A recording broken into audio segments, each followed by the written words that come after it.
as well as facilitates the training of the next generation of Koreanists in the country. For today's lecture, we would like to acknowledge UP Center for International Studies that is offering GS 197 courses that focus on understanding Korea. We also wish to thank Seoul National University Asia Center for making this endeavor possible. Special thanks go to Dr. Jong Cho Kim and Dr. Gina Umali. Maraming salamat po. Additionally, before we begin our program, we would like to remind our viewers of house rules.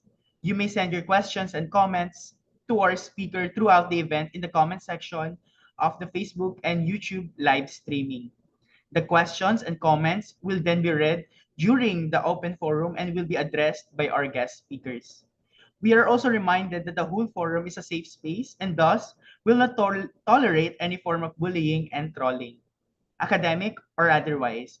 The organizer reserves the right to remove those who will create any disruption in any part of the program.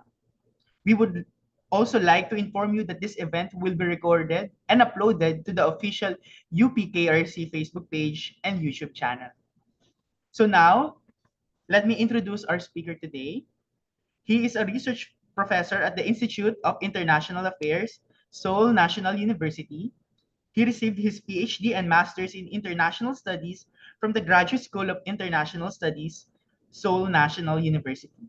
His dissertation, entitled A Search for a Tacit Agreement, U.S. Republic of Korea Relations and Human Rights from 1972 to 1980, focuses on the development of U.S. human rights diplomacy towards South Korea and the subsequent ROK government response during the 1970s. The case of South Korean authority, his recent academic publications also include For the Sake of Appearances, the case of South Korean authoritarian image management in the 1970s, published in the Korean Journal of International Studies in 2023, and Aiding and Abetting, Role of Foreign Missionaries in the South Korean Democracy Movement, published in Korea Observer in 2020. So let us welcome Dr. Benjamin for his lecture about Japanese colonialism and the independence movement. Great, thank you very much for that very kind introduction. And before I get started, I want to thank the UP Korea Research Center, as well as the UP Center for International Studies, as well as the SNU Asia Center for inviting me to give this talk and the one next week. Just to briefly add a little bit to that very kind introduction. Yes, my name is Ben Engel. I am a research professor at the Institute of International Affairs at SNU. I've been living, studying, and researching in South Korea for the last 13 years. I first came to Korea in 2010, and I've been primarily focused on researching the U.S.-South Korea relationship during the Cold War. As you heard, most of my publications are related to the U.S. involvement in the human rights and democracy movement in South Korea. And I also do some research on security as well as economic issues between the two countries. I am also teaching courses here at Seoul National University, mostly on modern Korean history. So this lecture that I'm giving today includes a lot of information or topics that I provide during my courses here at SNU. And I hope that you find them useful, interesting, and as Raymond pointed out, please don't be shy to ask any questions that you would like. I'm not sure about the format that we're using here today.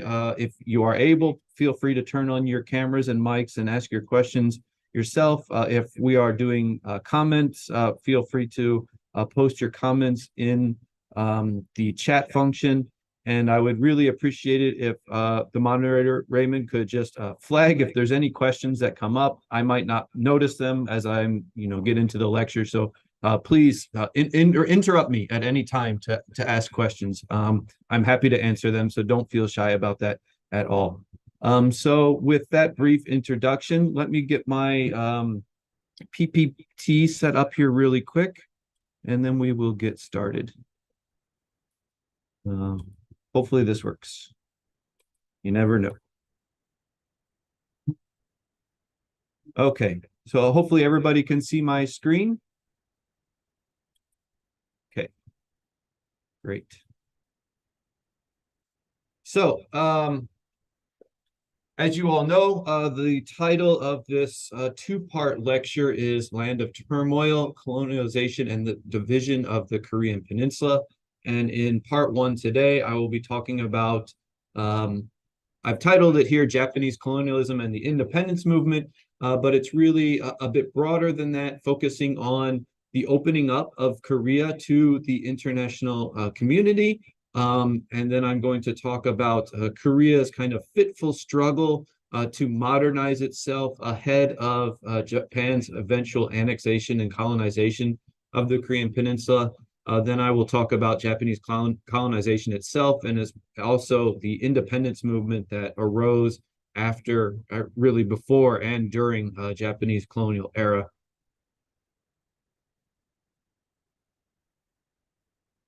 So yeah, I already mentioned what we're going to be talking about today, so just let me get straight into it. So let's take a step back just for a second before we focus on Korea and look at the broader changes that were happening in East Asia in the early and mid 1800s, the early and mid 19th century. Of course, at this time, we get the forced opening of not only Korea, but also China and Japan to European trade. Neither country was really colonized by European powers, as the Philippines and many other places in Southeast Asia were.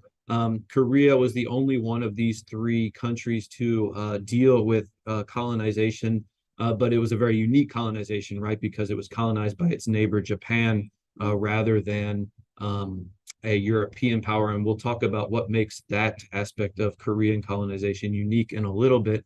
But the countries of East Asia were being forced to open to Western powers, mainly for economic reasons. And I'm sure you've all heard about the Opium Wars that occurred in China in the mid 1800s. The reason we call them the Opium Wars is, of course, because opium was a very important trade issue in the China and England, or China and Great Britain trade. When British traders first came to China, they were very keen to take Chinese products such as tea, porcelain, silk, back to Europe, back to Great Britain, where they were in high demand. However, there wasn't much that the British could sell to the Chinese. There just wasn't a lot of interest in products that the British produced. So the trade balance between the two countries at first was very heavily weighted in favor of China. That is until the British realized that they could sell the Chinese a lot of opium. Opium at the time was being produced predominantly in what by then was British India. India was colonized by Britain and producing a lot of opium. And the British would bring that opium to China to sell to them and then take the tea and porcelain and other products that they wanted back to Europe, so they wouldn't have to pay for the opium with silver or gold. They could exchange it in goods. So this was very advantageous to the British. But of course, opium is a very addictive drug, right? The Chinese people, as more and more opium was entering the country, were becoming addicted to this drug, were becoming less productive members of society. And the Qing dynasty government was very concerned about the spread of opium use in the country.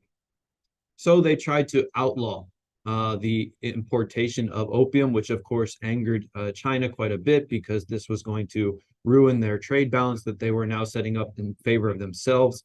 And so the two countries went to war with one another, with the British, of course, winning. The Chinese didn't have the military technology or strong navy they would need to repel the British attacks. And so several Chinese ports were open to British trade, including Shanghai and Tianjin, close to Beijing. And then, of course, at this time, Hong Kong was also leased to the British, and that British rule of Hong Kong would go on until, relatively recently, right, the 1990s. And so this was a very major shock to China that it couldn't repel this invasion or attack of a relatively small country in Europe. Japan also suffered something similar. In this case, it was the United States looking to expand its trade relationships in East Asia, and the infamous black ships, which you can see in the picture here of Commodore Matthew Perry, sailed into the harbor of near Tokyo, at that time called Edo, and forced the Japanese to sign some of these unequal treaties that were common in East Asia at the time. So not outright colonization, but forcing the governments of China and Japan to open up different ports to free trade, forcing them to allow that settlements of different Western countries in the country, and also preventing them from carrying out or executing justice over citizens of the West. And it's at this time, right from now on, I'm just kind of leave China a little bit out of this conversation and talk about the divergent paths that happened regarding Japan and Korea. So Japan's forced opening to the West sparked something quite monumental in Japan that we know as the Meiji Restoration. The Meiji Restoration means that the Emperor Meiji, who you can see in the picture here, was restored to his place of prominence in the Japanese government. Before that, Japan was ruled by a shogunate, right? The shogun had the main political power in Japan, but through a war, the shogun was kind of expelled, and the emperor became to hold the majority of power. Although really, I guess you could say it was his cabinet underneath the emperor that came to hold the majority of power. And Japan at this time adopted a kind of slogan of, sorry about that, a slogan of rich country, strong army, or in Korean, Buguk Gangyang. And this phrase you'll hear a lot, especially when we get to the Park Chung-hee era. Meiji Japan had a very strong influence on Korea and was used as a model for Korean modernization after World War II and after the Korean War. What happened in Japan during this time? There were a lot of major social, political, economic reforms. One of the most important was the breakdown of the feudal social structure. So before the Meiji Restoration, as in many places or throughout the world, there was a strong, rigid, strict social structure with the emperor on top officially, then these kind of warlords, the daimyo below them, then the samurai, and then you go down to these kind of less desirable social classes. But the Meiji Restoration did away with these the feudal social structure that made social mobility a little bit more possible in Japan. They also enacted a constitution, so Japan transitioned into a constitutional monarchy with an elected parliament. And of course, we also have the beginnings of Japanese industrialization, the quick building of railroads throughout the country. And then importantly, from Korea's perspective, Japan also devised a modern army with conscripts who were armed with modern weapons, the most modern rifles and artillery and all of the technology that was coming out at the turn of the century there. However, if we look at Korea, what was happening around this same time, we see that a kind of weak government that is unable to push through the necessary reforms to modernize the country and stave off colonization. We'll talk about this more in depth here in a second. But after 1800, the Joseon dynasty, which had been ruling Korea for several centuries now, was kind of beset by a series of boy kings. And what I mean by that is that the emperor who died in 1800 was succeeded by his son, who was very young. And this became a pattern in Korea during the 1800s. And because of the weak monarchs, different families or relatives of the emperor were able to wield political power and divert special favors to their clans. And this caused a lot of corruption throughout the government, and particularly in the provinces or local areas where local officials were appointed by their patrons back in Seoul. and they used their positions of power to heavily tax the peasants living in those areas, and this caused a lot of disgruntled peasants, and we see a lot of peasant uprisings during this time, and we'll talk about the major one, the Donghak Rebellion, here in a little bit. And compared with Japan, where we have this slogan of, strong army, rich country, in Korea, we have uphold orthodoxy, reject heterodoxy, which means to cling to the Confucian ideals of the past and reject any sort of Western or foreign ideas that might be coming into the country. And this in Korean is called Wijong Choksa. So compared with China and Japan, Korea also encountered Western powers trying to force their way into the country. One of the first examples of this was the ship called the General Sherman, which was an American trading ship.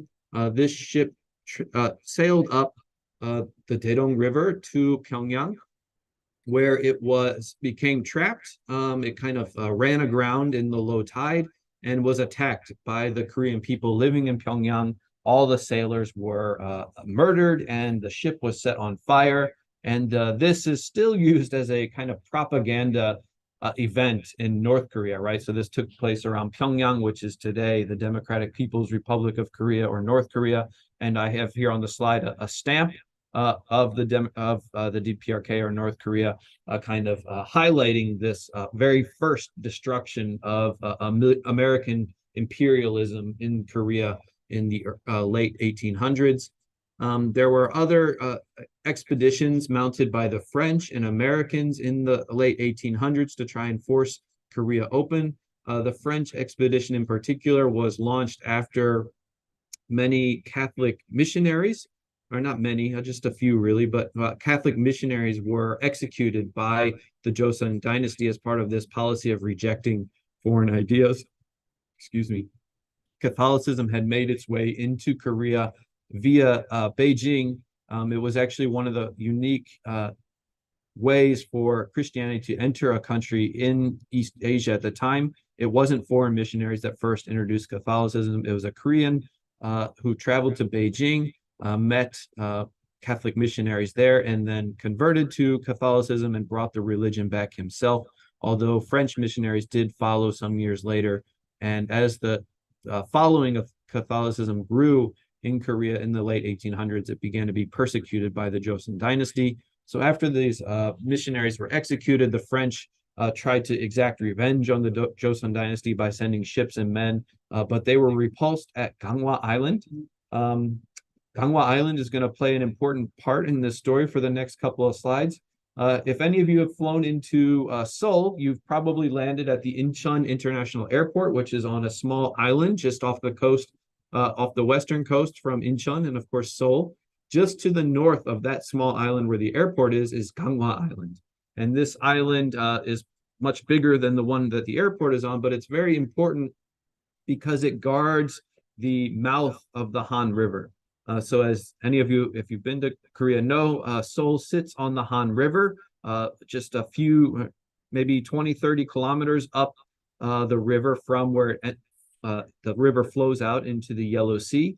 So if a foreign power at this time, when, we don't have airplanes, of course, right? You have to sail your ship up the Han River to get to Seoul.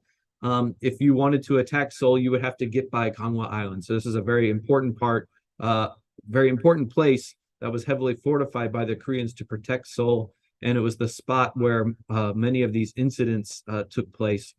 So the French attacked the fortifications on Ganghwa Island. However, they were repulsed. The Americans also sent another expedition seeking to exact revenge for the burning of the General Sherman, but they were also repulsed. And this gave Korea kind of sent a false sense of security that they were able to keep themselves from being colonized or forced open by the West.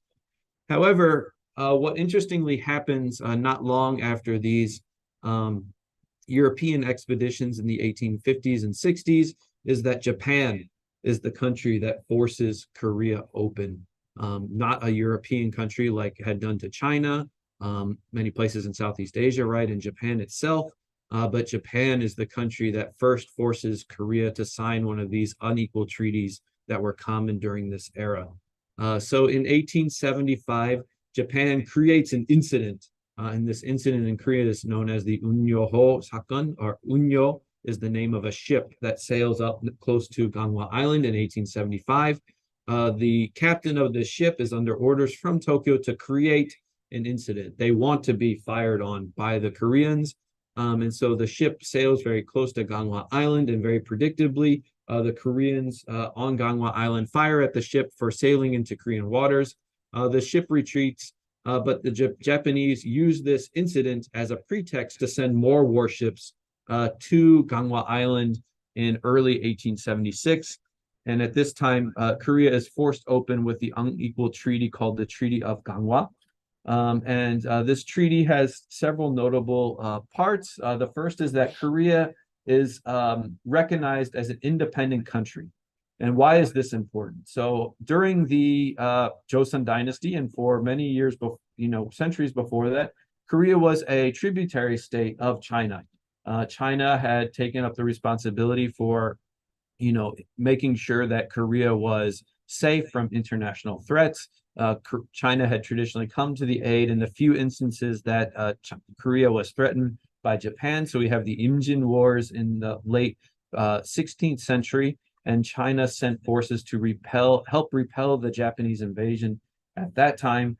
So Japan, who at this time was starting to view, has an eye towards expanding. At first, just maybe its economic reach, expanding markets, and then later starts to have territorial designs on other places in Asia. But it wants to make sure that Korea is no longer under the sway of the Chinese.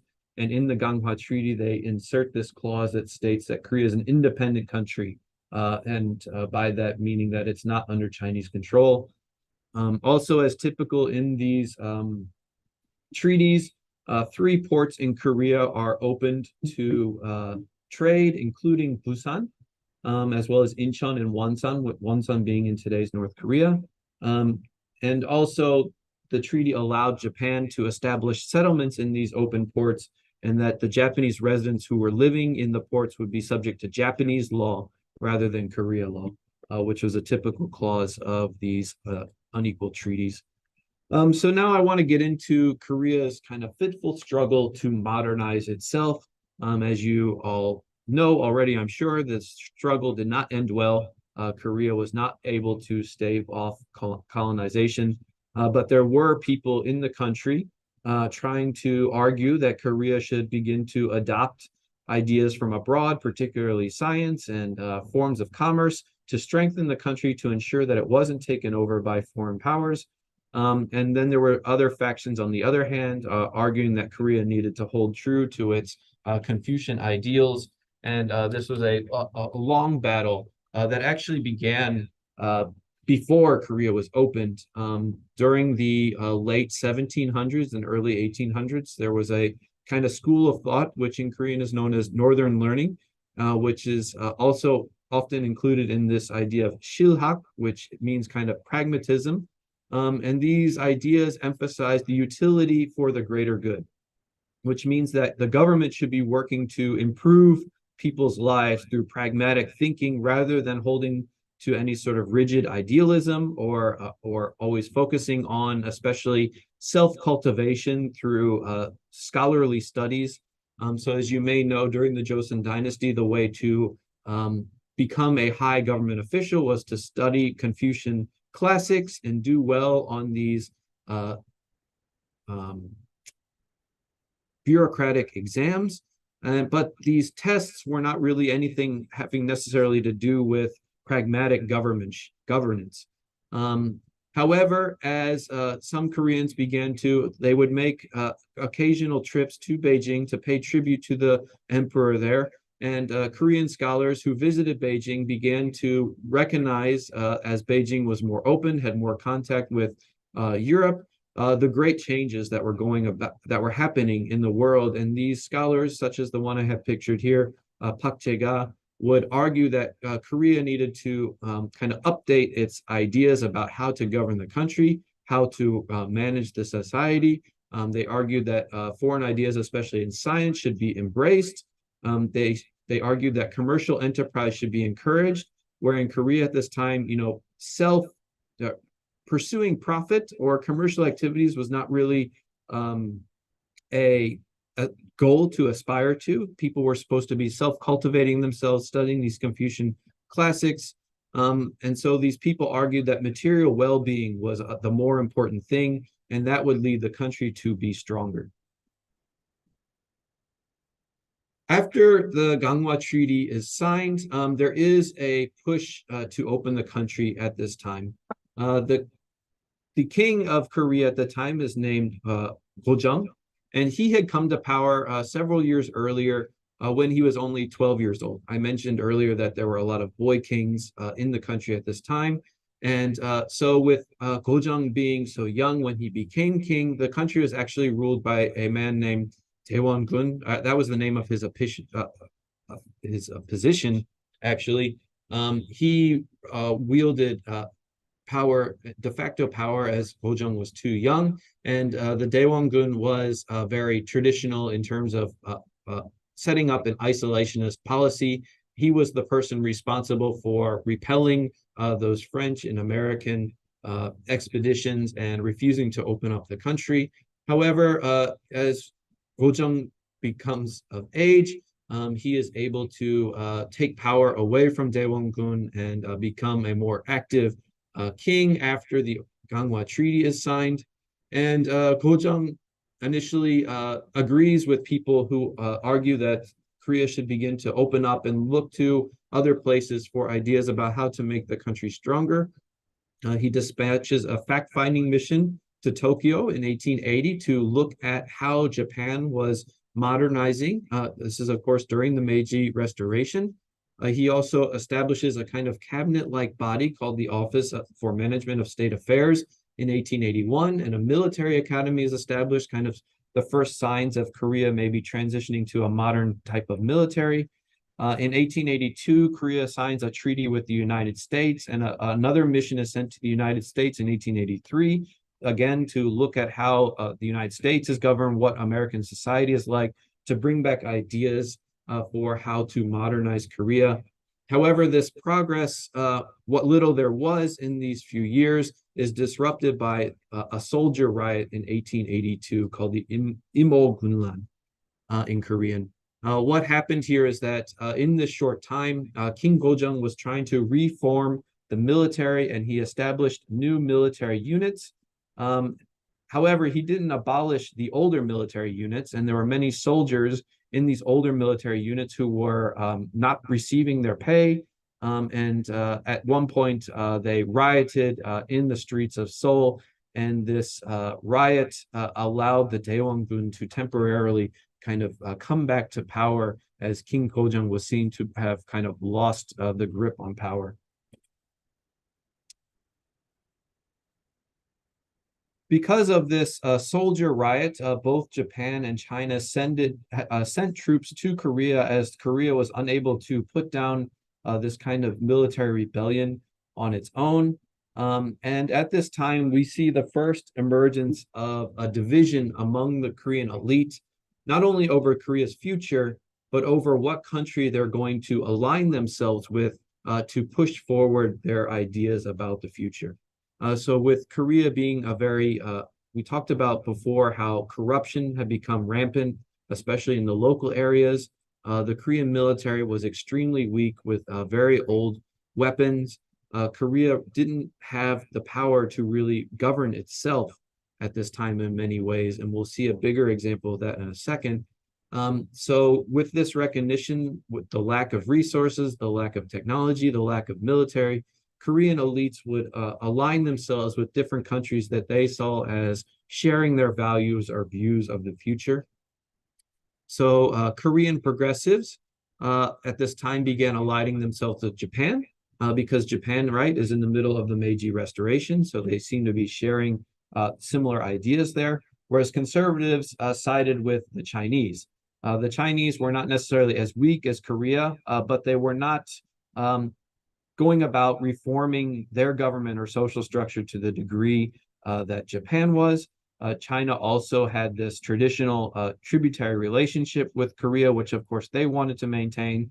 So conservatives would align with China at this time, whereas progressives with Japan. And the Daewon-gun, being the kind of conservative that he was, had aligned himself with China. And the progressives in Korea at this time were dismayed that their progress with King Hojang in the early 1800s had been halted. So what they decided to do was to stage a coup d'etat. This took place on December 4th, 1884. In Korean, it's known as the Gapsin Jeongbyeon. This coup was organized with the support of Japan. And however, it only lasted for 3 days before China sent troops, more troops than Japan had, and was forced the coup organizers to either flee to Japan, or some of them were executed. But what this really did was, for the next 10 years, because Japan was kind of chased out of Korea at this time, the Korean government became very closely linked with China, and a Chinese kind of resident general. It wasn't colonialism per se, but there were Chinese advisors who came in and had very heavy influence over the Joseon dynasty during this time, and there were no subsequent movements towards reform with this Chinese influence. However, this 10-year period of relative lack of movement towards reform ended with the Donghak Rebellion. As I mentioned, there was a lot of dissension in the provinces of Korea because of the corruption that was going on, and this caused many peasants, farmers, to become very disgruntled. They were paying so much of their crop in forms of taxes and rents to their landlords. It made it very difficult for them to live stable lives. They were often hungry. Their children had no real bright future ahead of them. And so many people, especially in southern Korea, began to follow a new religion that had emerged at this time called the Donghak religion, which literally means Eastern learning. It was a kind of mix of traditional Confucian ideas, some Christianity thrown in there. One of the important tenets of this religion was calling for the kind of feudal society structure to be done away with, to make people more equal in the eyes of God. Eventually this movement sparked a rebellion.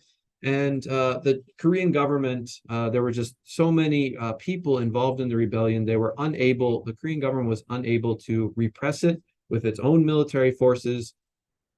So the Korean government asked China for assistance in putting down the Donghak Rebellion.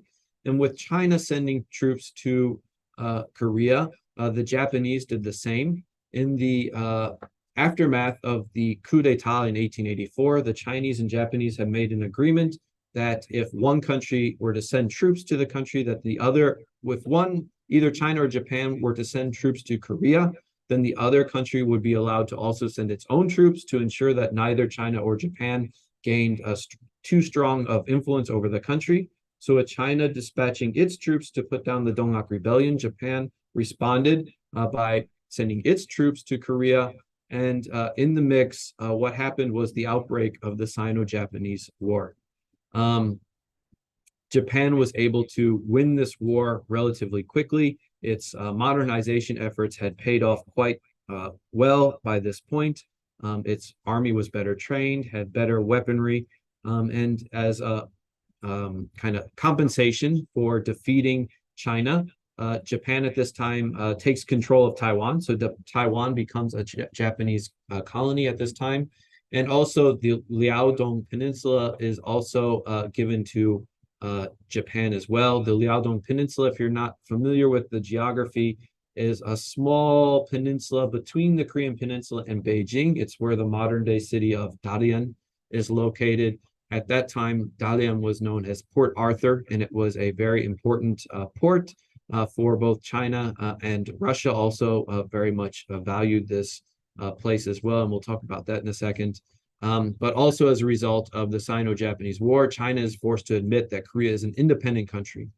So Japan doesn't colonize Korea at this point, but with China's defeat in the Sino-Japanese War, China is effectively removed as a kind of great power with any sort of influence over the Korean Peninsula. In the aftermath of the Sino-Japanese War, the progressives who had sided with the Japanese were able to return to power, right? These Korean progressives had always sided with Japan, kind of admiring the advances of the Meiji Restoration. And these progressives enter the Korean government and begin to make a lot of different reforms to not only the government structure, public policy, but also social reforms. And these reforms are known as the Gabo Geihak or Gabo reforms.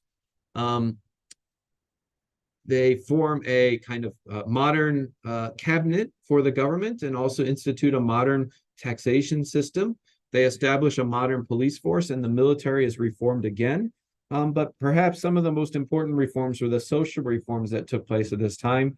The class system was abolished. So during the Joseon dynasty, as you probably know, there was a very rigid class structure with the Yangban, or aristocrats on the top. Below them were the peasants or kind of these merchants and whatnot. And then there were also a class of slaves. And then below them even was a class of kind of Korea's kind of untouchables, like butchers, people who did these jobs that were considered very dirty. This class system was abolished, as was slavery, and also other social reforms such as early marriage. In Korea, as in many places at that time, children, or especially girls, were often married off at very young ages. So the Gabo reforms set a minimum age for marriage at this time. However, in the midst of these reforms, Japan took things too far, you could say. With the reformers grabbing power, the conservatives in Korea, having seen Japan kind of vanquished by the Japanese, they needed a new foreign champion, right? They lost their champion in China. So what the conservatives in Korea did was to latch on to a new kind of rising power in East Asia, and that was Russia. Russia at this time is still Tsarist Russia, so this is not the Soviet Union. Russia, over the course of the late 1800s, had been kind of expanding more towards the Far East, right? So Russia today we know of as a very huge country with, cities very close, Vladivostok, just above North Korea there. But at this time, Russia was still kind of working towards bringing this territory more firmly under its own control. An important aspect of this was the construction of the Trans-Siberian Railway across Russia. And this would allow Russia to project power not only in Europe, right, on the western side of its country, but also in the east, in the Pacific. And what was very important to Russia at this time was to find a place for a warm water port. What I mean by that is that places in the far east of Russia have ports, right? They have access to ocean, but in the winter, their ports freeze, right? This place is so cold that you can't sail ships into them during the winter. So one thing that Russia was always in search of was warm water ports, ports that did not freeze during the winter. And in particular, Port Arthur, which I mentioned just before, modern-day Dalian, was something that the Russians had their eyes on. And of course, Korea was another thing that the Russians had their eyes on. But this was very threatening to the Japanese, right? During this era, we see the first mention of this kind of famous phrase that Korea is a dagger pointed at the heart of Japan. And by that, we mean any kind of continental power in Asia, if they wanted to invade or take control of Japan, the easiest way to do that would be to march through Korea and then take a very short trip through the Sea of Japan or the East Sea, or from Busan right over to Fukuoka or the western coast of Japan, and to invade it that way. So Japan has traditionally viewed Korea as, on the one hand, a dagger pointed at its own heart, but also as a bridge to the Asian mainland. So for Japan, keeping Korea out of the hands of these great powers was important. And then subsequently, once Japan had come to full power and decided to expand its own empire, Korea became that bridge for Japan to enter the Asia mainland and China. So with the conservative Koreans who were the head of this conservative group was really Queen Min, or King Kojong's wife, and her family. They were very keen to preserve the old order because they, with their association to the queen, had been able to gain a lot of influence in government, and also their family was able to be appointed as governors or very important officials locally, which they used to enrich themselves through corruption and taxation of the peasants in these places. So they were very against these reforms going on at this point. With Queen Min and the conservatives now kind of leaning towards Russia, the Japanese decided to try to prevent Russia from gaining influence over Korea by assassinating Queen Min, which they did on October 8th, 1895. But this was a very big overstep. And in many ways, this was kind of the birth of Korean nationalism. The outright intervention into Korean politics by Japan in terms of assassinating the queen sparked the rise of many righteous armies, or Wibyung. They were formed to fight the Japanese and kind of remove them from having influence in Korea. And then also with this Japanese aggression, King Kojong, at the urging of many conservative officials, was advised to flee the palace, and he did so in early 1896. And he went to live actually at the Russian legation, which is a kind of embassy. The term we would use today is embassy. So it's very weird to think about, and frankly, quite embarrassing for the people of Korea in many ways to recognize that their sovereign, their king, was living in the embassy of a foreign power. But this did have the effect of reducing Japanese influence over Korea at this time. Once King Kojong leaves the Russian legation after about a year, in 1897, King Kojong proclaims the Great Han Empire in October of 1897, further signifying Korea's independence. One important symbol of this independence was the establishment of the so-called Independence Gate.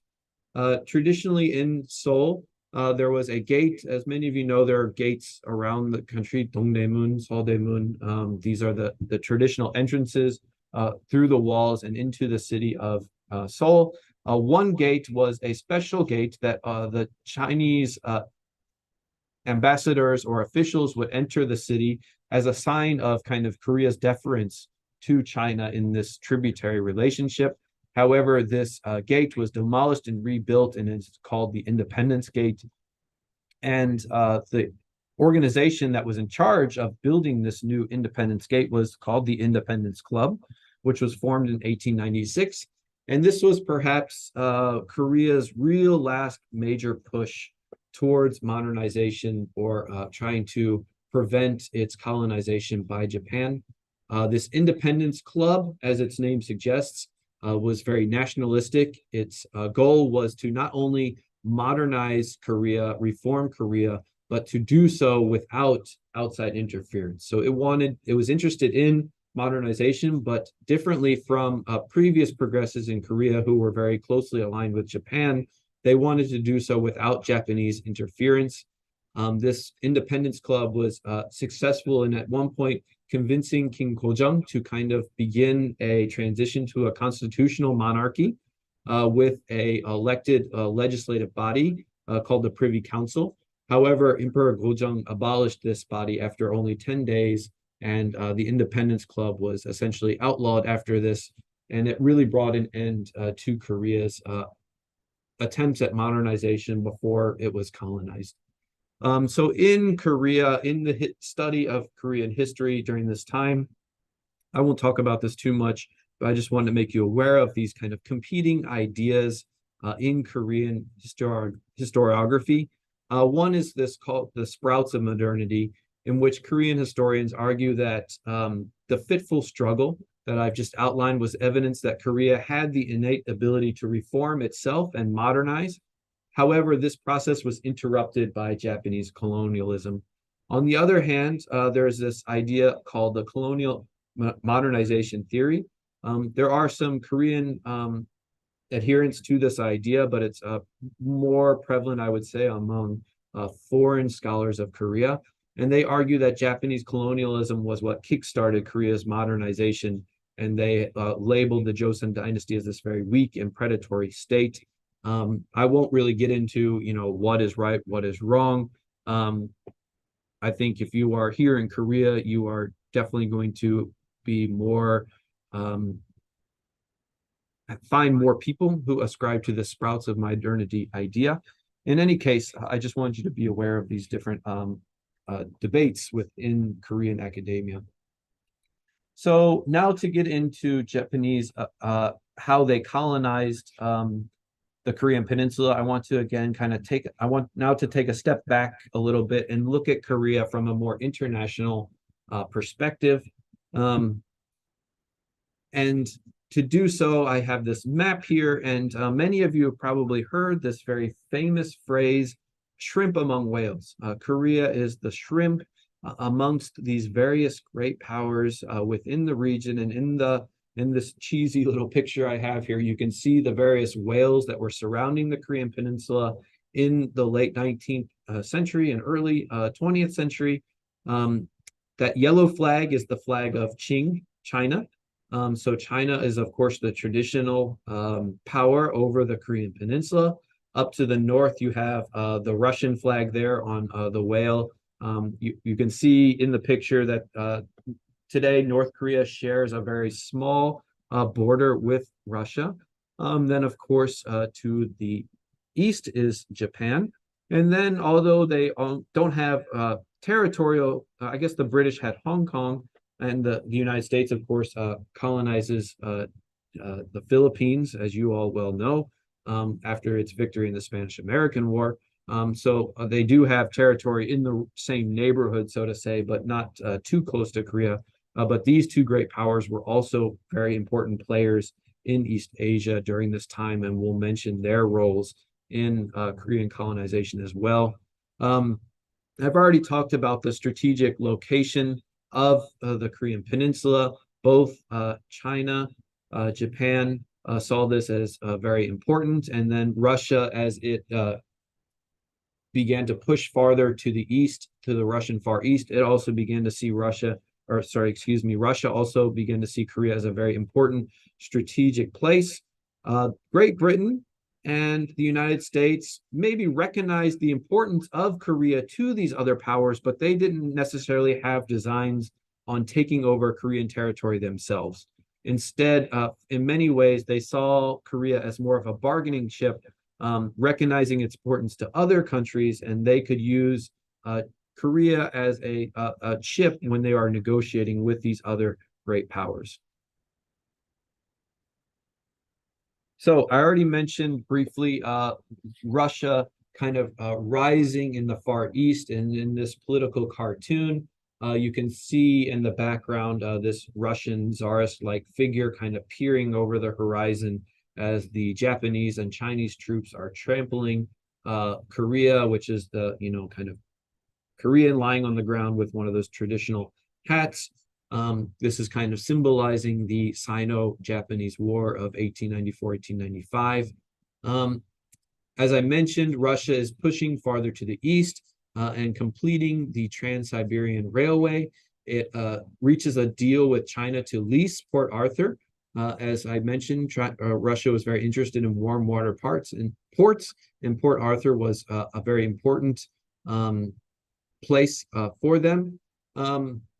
In 1900, the Boxer Rebellion happens in China, and this is a peasant uprising in China.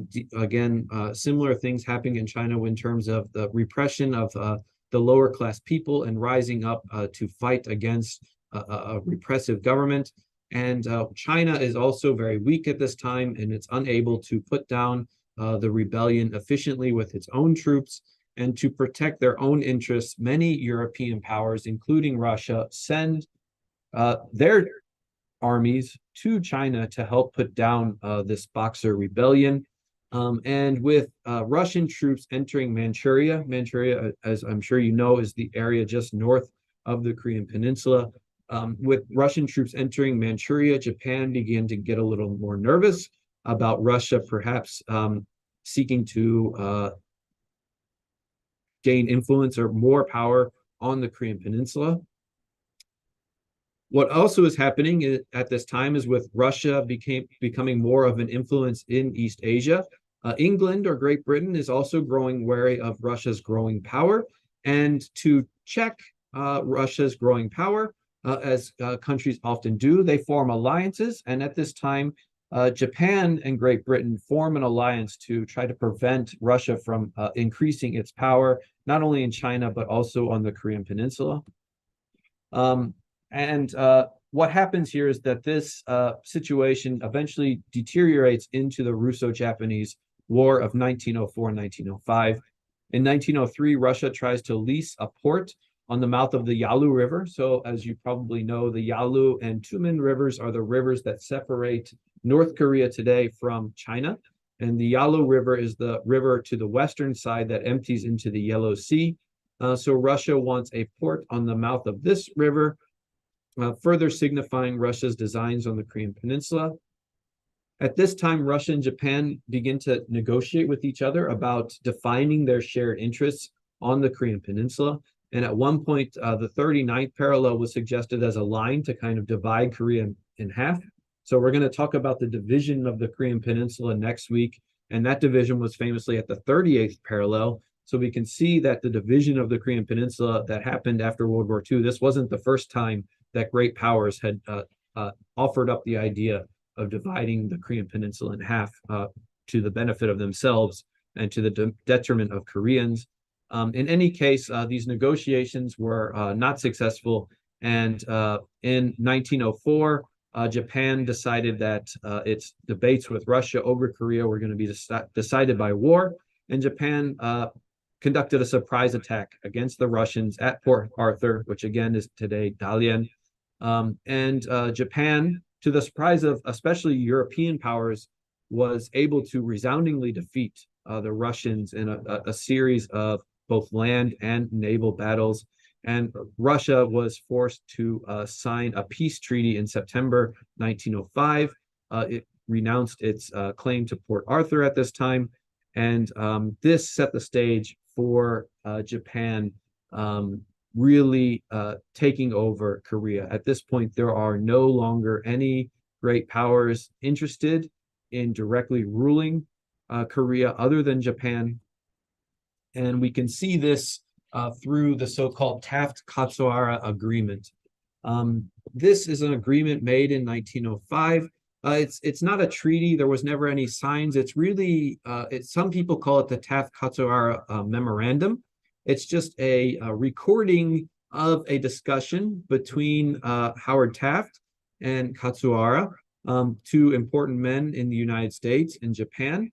And in this memorandum, or as some call it, an agreement, the following points are made. First, both countries agree that peace in East Asia rested on a good understanding amongst Japan, the United States, and England, right? In that map that we had a few points ago, right? Russia is now out of the picture. Qing China is now out of the picture. So there's really only these three whales left, and little Korea stuck in the middle. So peace in East Asia rests on these remaining three whales coming to a good understanding. And here's where the kind of agreement aspect of this goes on. There's kind of a tit for tat discussion made between Taft and Katsuhara here. And it prominently involves, and so many of you probably heard about this, the Philippines. So the United States had taken control of the Philippines after the Spanish-American War, and was, the new colonial power in the Philippines. And Taft argues that it was in Japan's best interest to have the Philippines governed by a strong and friendly nation. Katsuhara stated that the Japanese had no designs towards the Philippines, kind of reassuring the United States that Japan was not interested in invading The Philippines, of course, we know that would later change. But at this point, Japan wants to be on good terms with the United States and promises to recognize American interests in the Philippines. But on the other hand, Katsura states that Korea was the direct cause of the Russo-Japanese War, and Japanese colonization of Korea was critical to ensure that Korea did not continue to create treaties with other powers and forcing another war. Right? The Japanese saw the Korean elites as constantly clinging to these different powers that forced Japan to ensure its interest to go to war with China first and then Russia second. So Japan is arguing here that to ensure the peace, it would be best if Japan colonized Korea. And what Taft does here is at this point recognize this point and agree that Japanese control over Korea would contribute to peace in East Asia. So with this kind of understanding in place, Japanese colonization, official colonization of Korea takes place relatively rapidly. There's no longer any foreign power that can force the Japanese from their goal of taking over Korea. In November 1905, shortly after the treaty to end the Russo-Japanese War is signed, Japan forces Korea to sign the Protectorate Treaty. What this treaty does was essentially put the foreign affairs of the country of Korea in the hands of Japan. So although now Emperor Gojong is still officially the head of state of Korea, but he has no right really to engage in making treaties with other countries or determining his own foreign policy. This is obviously a huge blow and signifies Japan's interest in colonizing the country. King Kojong is, however, tries his best to resist this Japanese plan. But Japan, rather than assassinating him like they did his wife, Japan forces him to abdicate his throne, and he is replaced with his, again, another child. It takes the throne of Korea in 1907, and then Korea is officially annexed by Japan on August 22nd, 1910. Korea is now a part of the Empire of Japan. Korean people are officially Japanese citizens, although as we will talk about in a little bit, they are definitely second-class citizens in terms of their rights or how they are treated by the government of Japan. And this date, August 22nd, 1910, is the beginning of the Japanese colonial era. So what can we say overall about the colonization of Korea? There was definitely an aspect of a great power competition, and Japan's victory in this great power competition is a primary reason why it was able to colonize Korea. When we started, Korea was more or less firmly a tributary state of China, and Japan was able to first through the Ganghwa Treaty and then through the war with China, able to pull Korea away from China and establish it as an independent state. There are some people who argue that at this point, Japan wasn't necessarily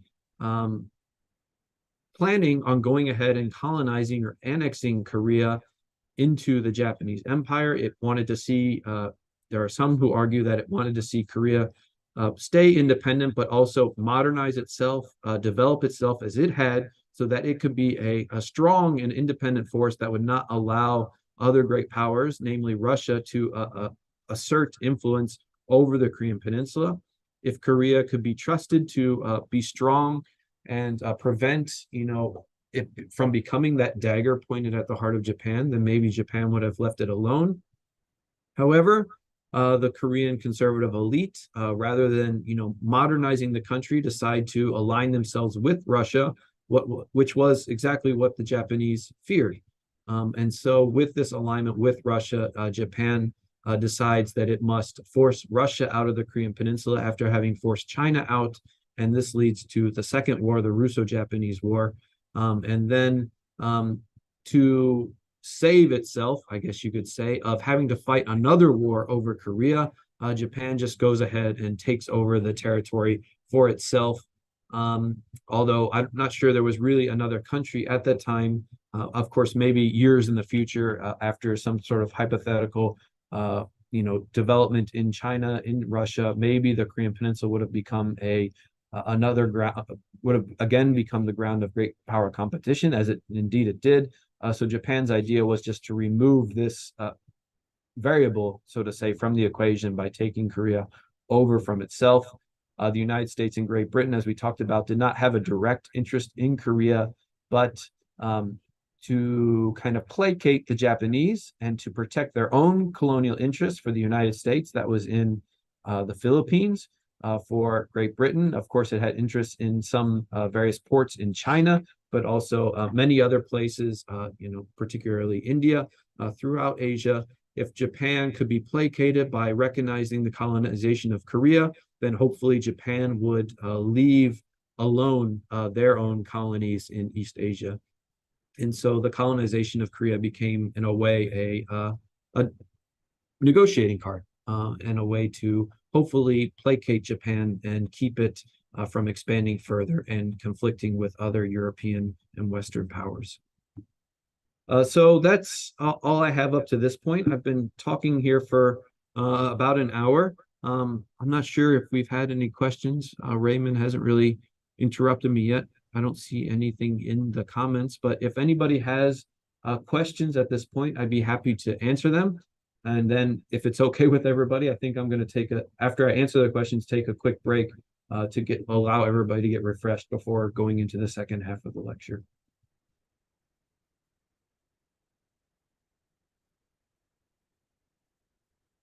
Any questions? Thank you so much, Dr. Engel, for that very insightful talk so far. But so far, I only want to Dr. Engel to elaborate the benefit or significance for Japan to become a global power when it because Korea and Japan has always have always been have conflicts and wars before. So what would be the benefit for Japan if they conquered Korea? Would you elaborate on that aspect? What is the benefit for Japan by Yes, sir. colonizing Korea? Yes, sir. I think there are two benefits for Japan. One is the great power competition that I just ended the lecture on. If Korea is firmly a part of the Japanese Empire, then, and with Japan's, of course, now it's demonstrated its growing strength, it assumes that it won't have to fight other great powers for Korea any longer once Korea is firmly a part of its own empire. And then the second reason, which I didn't talk on, is more or less the traditional reason for colonization or mercantilism in any sense. That is Japan, as it's going through the Meiji Restoration, as its industrialization process picks up and succeeds, Japan, as other, mercantilist powers in Europe, especially places like Great Britain and France, are looking for two things, right? They're looking for increased raw materials that they can take back to Japan and put into as inputs into their industrialization process, into their businesses and factories. And then they're also looking for markets, right, to sell all this stuff that they're making. The Japanese market, of course, is very big, but if you want to keep growing your economy, you're going to need more consumers to buy your stuff. So one very important product that Korea was being used for, there it is. If anybody's interested in this economic aspect of the war, I don't, oh, no. I've blurred my screen so nobody can see it. Anyway, the book is called Offspring of Empire, The Kochang Kims and Colonial Origins of Korean Capitalism by Carter Eckert. This book talks about how Korean rice and cotton were two very important products that Korea was making, right, or growing, I guess you should say, that were being sold off to Japan. And so rice in particular, as Japan was growing, its population was expanding. Japan had problems feeding its own population. So conquering Korea and then exporting Korean rice to Japan was a very important aspect of Korea's colonization. And then just as it was for many places, especially the British Empire, right, producing cotton in India and sending that back to the factories in Great Britain to be turned into clothing. Japan is doing the same thing, taking Korean cotton and turning it into clothing, which is then sold back to the consumers in Korea for a cheaper price. And I think Carter Eckert's book does a good job there of discussing how these cheap Japanese products were becoming very popular in Korea because they were higher quality and less expensive than things that were made, hand spun by Korean clothing makers at the time there. Does that answer your question, Raymond?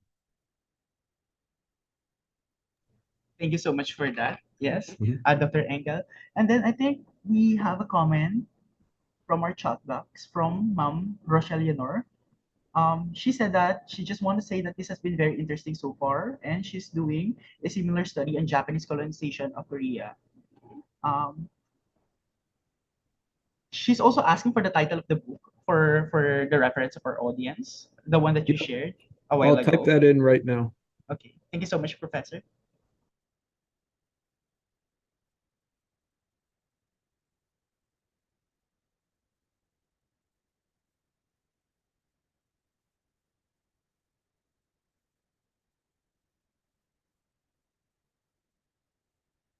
I'd also say that if I mentioned the debates between the sprouts of modernity and the colonial modernization theories briefly, Carter Eckert's book here is kind of one of a more representative example of the colonial modernization idea. He does recognize, of course, the brutality of Japanese colonialism, but if you want to get that idea or read something about how scholars argue that the Joseon dynasty was very backwards and incapable of modernizing the country, and Japan was really the force that brought modernity to Korea, I would suggest Carter Eckert's book here. Thank you so much for that, Dr. Engel. Mhm. Actually, so far we don't have any questions, but from the comment section. So I just want to comment on, since you talk about the opposing views between sprouts of modernization versus the colonial modernization theory, I think this is a very important topic also. I just want to ask you, Professor, if how could we how could we guide the researchers on balancing these two views and using these two theories in studying Korea? Right, so there's two ways to look at this, and I guess the sprouts of modernity theory is very reliant on the hypothetical question of what would have happened if Japanese had not colonized Korea. Was Korea capable of modernizing itself without this influence? And then also both are very keen on looking at what happened in Korea after colonialism ended in 1945, right? So, of course, we all know the miracle in the Han, Korea develops very quickly. And so, what are the foundations of that? Could Korea have done that, or did it do that without the help of Japanese colonization, or really in spite of Japanese colonialization? So, people who disagree with the colonial modernization theory argue that colonialism was actually a hindrance to Korea's development. There were many patterns or aspects of colonialization that needed to be undone for Korea to develop the way it did. And one of the important things that Korean scholars highlight here are land reforms. So Japanese colonialism in many ways kind of reinforced the traditional hold over the peasantry of Korea's large landowners. And so in the 1950s, Korea enacted a land reform policy to break up these landlords and give land to the peasants who were, at first, they were having to rent land and pay taxes and rents to their landlords. So when they were given land through the land reform policy, they were able to live better lives. So that's one key aspect that the sprouts of modernity, or the opponents, I guess I should say, of colonial modernity, point out, that colonialism needed to be undone for Korea's development. And then also something that the opponents of colonial modernity point to is the disconnect between the colonial era and Korea's, modernization in the 60s and 70s. Right, a very important one is the Korean War. Korea was destroyed, literally destroyed during the Korean War. Everything was just uprooted. Any sort of factories or infrastructure that was built by the Japanese, for the most part, was just laid to waste over the course of the war, especially in North Korea, by American bombing. So everything needed to be redone from scratch. And other things that we need to keep in count of in terms of Korea's development in the 1960s and 70s was, yes, Japanese ideas, particularly when we talk about Park Chung-hee. He was a soldier, right, in the Japanese army. He very openly admired the Meiji Restoration. His Yushin Constitution of 1972 was actually the same letters, Chinese characters, for the Meiji Restoration used to name his authoritarian constitution. But at the same time, yes, these ideas are important, but what about the United States, right? The United States was there also giving very important advice and providing very important resources for Korea's modernization. So where do we draw the line between this was all thanks to colonialism versus more immediate, perhaps, impacts of American assistance or the rebuilding of Korea after the Korean War? So there's so many different things to debate about this, and I can perhaps suggest 2 articles in the comment section if you're interested in this topic and want to read more. There's a series of articles they're a little bit old now, but one published kind of supporting this idea of colonial modernization, and then a rebuttal directly to that article refuting the idea of colonial modernization. So if students are interested in this debate, you can read a little bit more about it through those 2 articles. And maybe I'll be able to drop the whole articles themselves in the comment section here. Thank you so much for that, Dr. Engel. And for our viewers in our Zoom, if you have any questions, feel free to put your comments on the meeting chat.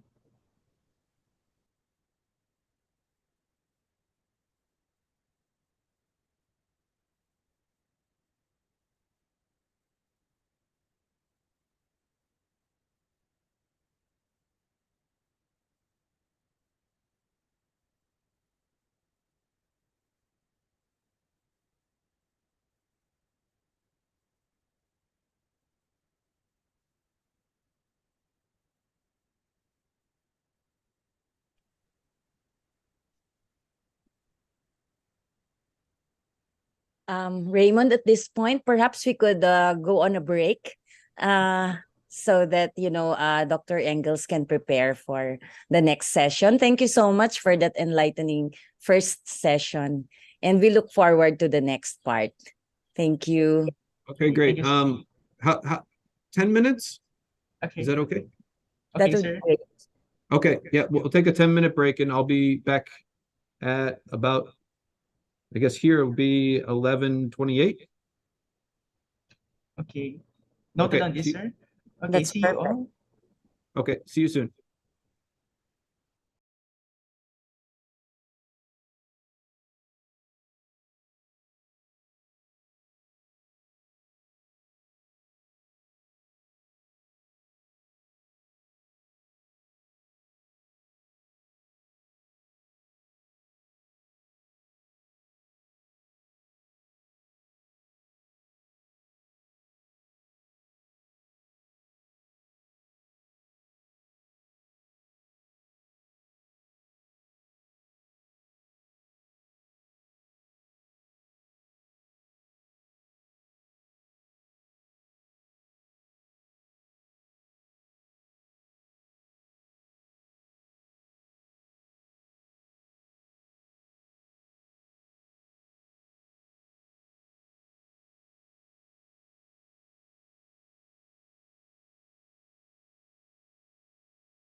So, good morning, everyone.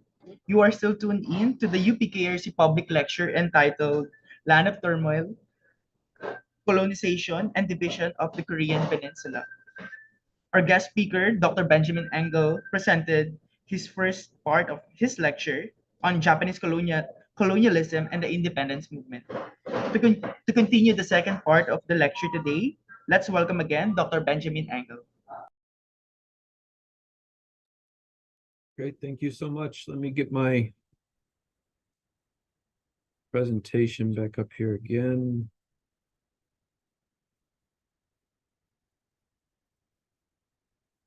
Okay, so hopefully everybody can see that. So to get into the second half of the lecture, where we're going to be focusing on the era of Japanese colonialism, what happened in Korea during that time, and then also talking about the independence movement that, as I mentioned in the first half, really emerged before the colonial era even started, with the assassination of Queen Min, leading to a lot of anti-Japanese sentiment, the rise of these so-called righteous armies, or Wibyeong in Korean, that emerged to try to chase out the Japanese from the Korean Peninsula. And we'll talk about the widespread independence movement that emerged in Japan, or excuse me, in Korea during this time. So, as I mentioned before, in 1910, the Japanese government officially annexed Korea into the Japanese Empire. And for all intents and purposes, Korea became a part of Japan, and the people of Korea were citizens of that empire. And so there are many similarities in Japanese colonization of Korea to the colonization of many other places by predominantly European powers, but also, as you all know, the United States was also involved in this imperial era by colonizing the Philippines after defeating Spain in a war and taking control of the Philippines. But I think there are some unique aspects of Japanese colonization of Korea when we compare it to colonial rule in other places by mostly European countries. And the first is the geographic proximity of Korea to Japan. As you all know, Japan and Korea are separated by a relatively narrow body of water. There have been extensive interactions between Japan and Korea before colonization. Many people see the kind of dispersal of Chinese culture as and it's making its way to Japan as having gone through Korea. So Korea was an important conduit in terms of ideas, making it from the Asian mainland into the Japanese islands.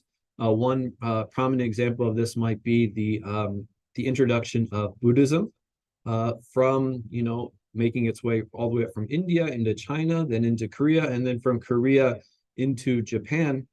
So Japan was, of course, influenced very heavily by cultures and ideas that came from Asia. And many of these ideas were first transported through Korea and then into Japan. There are some who argue that, there were parts of Japan that were controlled by Korean kingdoms in the, in more or less ancient history, in particular the kingdom of Baekje, which was one of the three kingdoms of the Three Kingdoms era in Korea, had a more robust navy or trading ships, as I guess you could say, and they were argued to have settled in different places in Japan. So, and then I think I mentioned the Imjin War of the late 1500s as well, where Japan sought to invade Korea and did indeed take over significant amounts of territory of Korea at that time, and the intervention of the Chinese, as well as some unique tactics. So the Admiral Yi Su-shin is a very important figure in Korean history. Prominently a big statue of him in Gwanghwamun and right downtown in Seoul. He is famous for building a new type of ship, the turtle boats, with armored kind of around them and on the top of the ships. And these new developments in shipmaking helped Korea defeat Japan in that war. So the two countries are very well associated with each other, very well, they know each other's culture very well. If you have studied both Japanese and Korean, you'll know that the two languages share many things in common, including the use of Chinese characters, but also the grammar structures of the two languages are very similar. So it's very easy, in a sense, for Japanese or Korean people to learn each other's languages. So the two were very familiar with each other, and this kind of sense of the other as an enemy was well established for many centuries before the Japanese even colonized Korea, which is quite different from European colonies, right? In most cases, these European countries were coming to places that they had very little understanding of beforehand, conquering them militarily, forcing ideas such as Christianity onto these places. Another important difference between Korean colonization and that of other places colonized by the Europeans was that there was a traditional Korean state that had been in place for centuries before the Japanese even came. Whereas if we look at European colonization in different places, they were colonizing many smaller kingdoms and lumping them in together into larger territories. And so within these vast territories that the European powers would lump different smaller nations together. So this created a lot of tensions within the colonies amongst these people who saw themselves as very different from one another, not only different from the European colonizers, but different from one another. And this created a lot of ethnic tensions, and we still see the remnants of some of those tensions in many countries throughout the world, Africa, Southeast Asia, what have you. So Korea was very different in the sense that Korea for centuries, as I had said, had been a united nation with a monarchy that controlled the entire area that was colonized by Japan. So even though Korean nationalism, in a sense, is very dependent on the emergence of Japanese colonialism, there was still already a well-defined state, and a people who shared a culture, language, and racial characteristics saw themselves as one nation in many regards. Uh-oh. Hang on a second. Why is this going backwards? There we go. Okay, and another unique aspect of the Japanese colonization over Korea was the way that Japan directly ruled the Korea as a colony. In many European colonies, you had, of course, the colonial government, but there were relatively few Europeans who came to these colonies to govern it. And the European powers made vast use of locals in their governments. However, in Japan, perhaps because the two countries were so close together, it was a much more direct rule. That's not to say that there wasn't Koreans involved in the colonial government, but there were many more Japanese officials. When you say, for example, compare the number of British in India or the number of French in Vietnam, it was a much more of a direct rule of Korea. And I think this had an aspect of creating a much more repressive environment, as we'll talk about. The Japanese colonial government was headed by the Governor General, and this figure was always an active duty military general. I think only in one case it was a Navy admiral instead of an Army general. But in any case, they were active duty military. They were kind of outside, in many ways, the Japanese government system in Japan. The Governor General reported directly to the Emperor himself. And not only that, below him, he had direct control of all ministries and organizations within Korea. So this governor general, in many ways, was a sort of king or emperor of Korea himself, with only one person above him, and that being the Japanese emperor. As I mentioned, Japan had a very large bureaucracy that was filled with thousands of Japanese officials, rather than using a majority of Koreans to fill out their large bureaucracies. The colonial government, this is a characteristic of many colonized peoples in any case, but nevertheless, Korea wasn't different in this sense, but there were separate legal systems in Korea. So although Korean people were technically citizens of the Japanese Empire, there were still different legal systems that governed the Korean people versus the Japanese people who were living in Korea. And so this created an uneven legal system, which in fact discriminated against Koreans. And to give one example, in Japan, during the Meiji Restoration, for example, there was the practice of whipping criminals was outlawed. It was seen as kind of a cruel punishment for people. And so this practice was outlawed. However, in Korea, when Korea was colonized, the practice of whipping criminals was still in place, and the Japanese did not outlaw that in Korea. So a Japanese person who might have stolen something in Korea would have been subjected to the Japanese laws where whipping wasn't allowed. However, a Korean who had stolen something was subjected to this harsh punishment of being whipped. So let's just talk about the colonial period in general. And the colonial period, in many texts, when you read about this, they divide the era of Japanese rule into 3 periods. The first are often called the Dark Days, and this lasts from the initial colonization or annexation in 1910 until 1919. And 1919 is definitely a very formative year, and we'll talk about why in a second. The second period is marked by the so-called cultural policy, and this is a period from 1919 to 1931, in which the Japanese government tried to take a little bit more of a loose approach to Korea, tried to bring Koreans into the fold with policies that were attractive to Koreans rather than repression, which was, again, a hallmark of the Dark Days, of course, and then another hallmark of the third period, which is assimilation and war.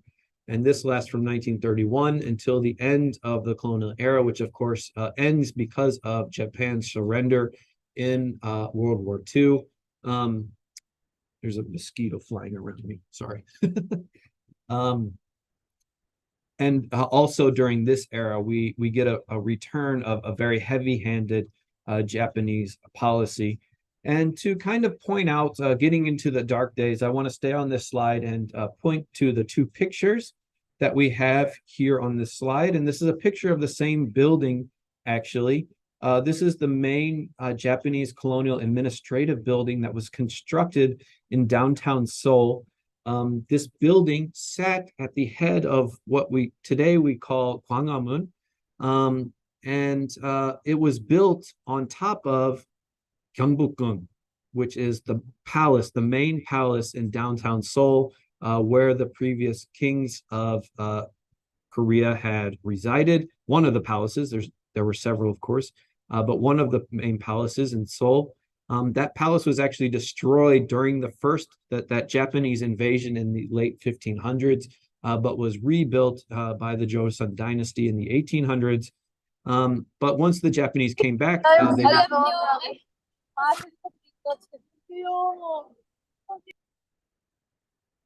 you have a question or something? If there is a question, I didn't catch it. There's none, Dr. Okay. Engel. Okay, I'll keep going. So Gyeongbokgung was destroyed again by the Japanese when they came back for colonization. And this building, the main colonial administrative building, was erected on top of Gyeongbokgung. This was a very symbolic move by the Japanese to show how the Korean government of old had been destroyed and supplanted by the Japanese by erecting this monument of the Japanese government on top of the previous seat of power of the Korean monarchy. And this building actually stood in place until the early 1990s when it was destroyed. It was leveled by the Kim Yong-sam government after democratization. It was, it was used throughout the military rule era of South Korea as a building for various government ministries. At one point, it was even housed the Korean National Assembly. This mosquito is really driving me nuts here. But yeah, I just wanted to point out how the Japanese were very intent on using this symbolic building to assert their authority over Korea.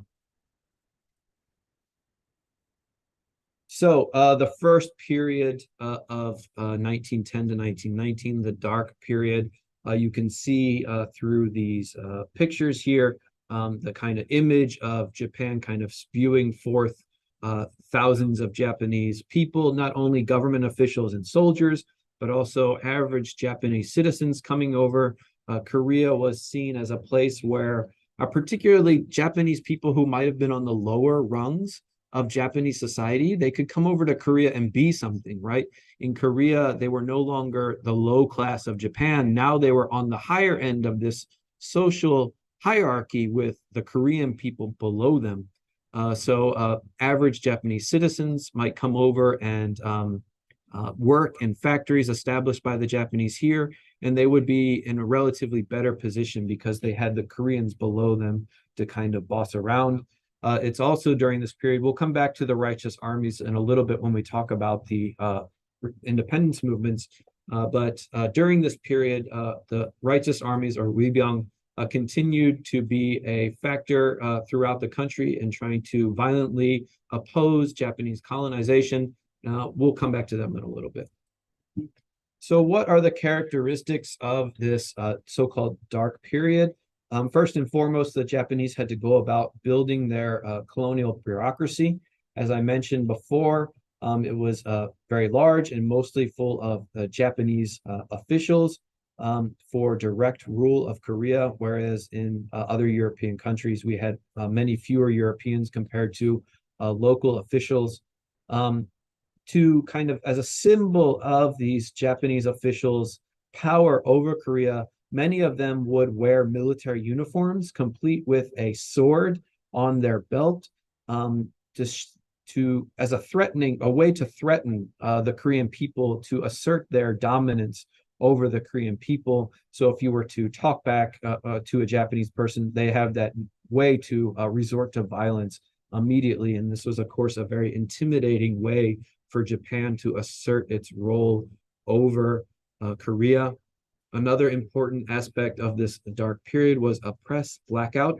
We didn't really talk about it during that fitful struggle that I mentioned in the first half, but as people sought to argue that Korea needed to engage in Western ideas, to modernize itself, of course, there were Korean intellectuals who began to print their own newspapers.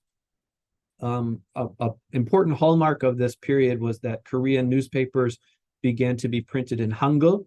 Hangul, of course, is the Korean alphabet, the much simpler way of reading the Korean language compared to the previous practice of using all Chinese characters. The idea was that if you use Hangul, which is easier to learn, then more people could come to learn from newspapers or magazines or other publications. However, when Japan came in and took over Korea, these independent Korean sources of news or commentary were all wiped out. They were forced to close their operations. Another important aspect of this period was a land survey that the Japanese conducted after annexing Korea. Of course, as the new rulers of the country, they wanted to understand as best they could the land that they were ruling. So they set about by surveying the land. How much land is arable? How much rice or other crops can this land produce? So that the Japanese government could better make policy for Korea. And as they carried out this land reform, once they were done surveying all the land, they went through a process of acknowledging who owned all this different land. Some of it was, of course, appropriated by the Japanese government, but the Japanese used this survey of Korea's land to co-opt the Korean ruling landed aristocracy. And the way they did this was that they had a bureaucratic process wherein you needed to submit all these different forms or papers to prove your ownership of different lands. And this process was very complicated, right? And people with wealth and power and education were much more able to go through this process and assert their control over land, whereas uneducated peasants, many of whom were probably illiterate, incapable of understanding these processes or submitting forms, lost the rights to their land either to the Japanese or the ruling Korean elite. So these landowners were able to firmly establish their ownership over the land. And this was beneficial to them as they were then, they rented land to Korean peasants to farm, were able to extract huge amounts of rents from these Korean peasants to reinforce their position as the aristocracy of Korea. And of course, this made them sort of indebted to the Japanese for helping them shore up their power, for giving them a source of great wealth. And this helped bring in the Korean elite as, cooperating with the new Japanese colonial authorities. Another aspect of the dark period, which is maybe you might think of as less dark and maybe a positive, and it's something that definitely when we talk about colonial modernity, that people who argue that the Japanese were very important in Korea's modernization process, is the expansion of education. The Japanese began to build many primary schools. They introduced a more modern educational system in which, kids are required to go to these primary schools and learn basic education. In Korea beforehand, there was no, modern education system. Most kids never went to school, and hence most people in Korea were illiterate at this time. People who did go to school often went to Seoul's, which were these traditional schools that taught the Confucian classics for people who might want to go and take the civil service exams and try to get a position in the government. When Westerners came into Korea, many missionaries started to establish Western type schools with Western curriculums, but of course these were very few. There were very few schools. You would have had to know somebody to get into these few schools, so it wasn't as if missionaries were educating the Korean masses in any way. So the Japanese, bringing in this modern education system, were contributing to the educations of Koreans. However, there were definitely a source, like a two-tier system to these educational opportunities, especially once you started to get beyond primary school. There was definitely a recognition by the Japanese that if more and more Koreans started to go into higher education, they would start to come into contact with ideas that might undermine their rule of Korea, whether it be socialism or nationalism. They would be maybe finding ways to greater wealth, which would allow them to maybe challenge the Japanese in the future. So the education system that the Japanese built in Korea was primarily focused on curating human resources for the Japanese Empire, making a pool of Korean laborers who could function well in low position jobs in factories or such, but not gain the education perhaps that they would need to challenge the Japanese in the future. So this was a very important aspect of, yes, we're bringing you education, but it's for strengthening the Japanese Empire and Japanese colonial rule over Korea, not some sort of benevolent duty of Japan to educate the people of Korea. So I want to move now into the second period, which is the period of easing, or the cultural policy era, which began in 1919 and ended in 1931. And this movement, or this period, was kicked off by the well-known March 1st movement, which was the most massive kind of uprising or movement for independence in Korea during the colonial era. So as you can probably imagine, this dark period bred a significant amount of resentment amongst the people of Korea towards Korean rule. They recognized that they were in a system that was unfair, in which Japanese people were receiving all the benefits. And there was great resentment against this. The Korean people maybe were on board with some of the modernizing things that Japan was bringing to the country, but recognizing that most of the opportunities were going to the Japanese and not the Koreans. And then, so of course, there were also sentiments that the Korean people had been awoken to the idea that they were a distinct nation, a distinct people, different from the Japanese, and that they believed that they had the right to govern themselves, to do what was best in their interests and not in the interests of the Japanese Empire. So this movement had a couple of different origins. One of the first was the Koreans who were able to go abroad. This is a very select few amount of people who went abroad to acquire advanced educations. Since the opening of Korea to Japan first, and then the United States, and then also with European countries, a few number of Koreans were able to go to these different places and attend universities. And there they were able to interact with these new ideas that were sweeping across the world at that time, whether it be socialism, nationalism, the right to a country's sovereignty, to self-rule. And some of these Koreans who were living abroad began to prepare a movement for Korean independence.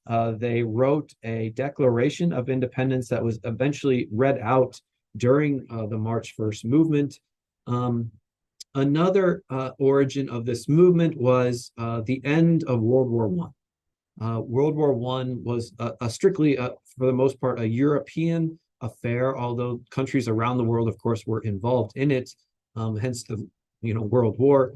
And Japan was actually a participant in a way in World War on the side of the Allies that won the war, and Japan used the war as a very important opportunity to further its industrialization and ended up becoming very rich through the war.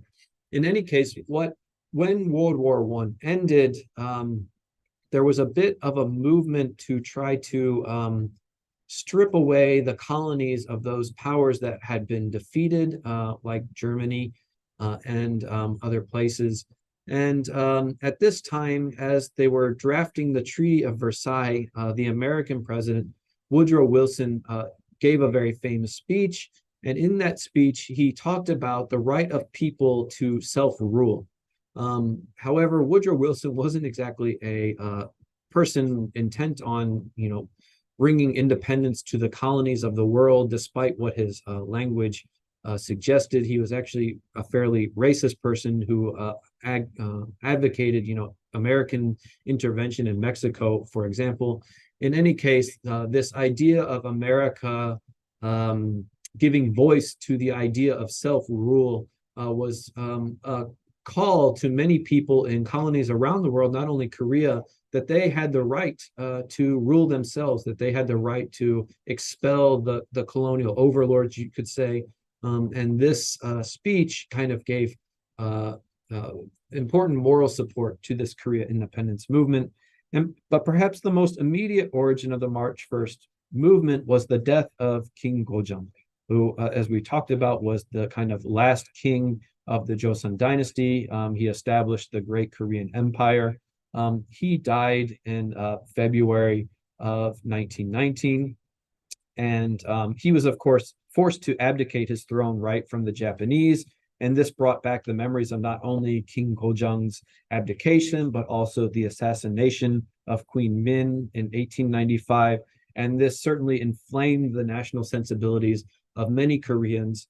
So on March 1st, this widespread, initially peaceful movement calling for the independence of Korea began. As I mentioned, this Declaration of Independence was read out in a park in downtown Seoul. However, the Japanese response to what at first was a nonviolent movement was repression. Many people who were part of this movement, part of the protests, were thrown in prison. Many people were killed in the course of, as the Japanese sought to repress it. Some Koreans started to fight back, and that resulted in the deaths of many people. So this movement, and it was on a nationwide scale in Korea, and just about every city throughout the Korean Peninsula, showed that the Korean people had this thirst for independence. And this was a big help to the independence movement, as we'll talk about in a little bit. For the Japanese, it was a very important learning experience, that their previous 10 years since the annexation of Korea in 1910, their policies of repression had bred this deep resentment amongst the Korean people.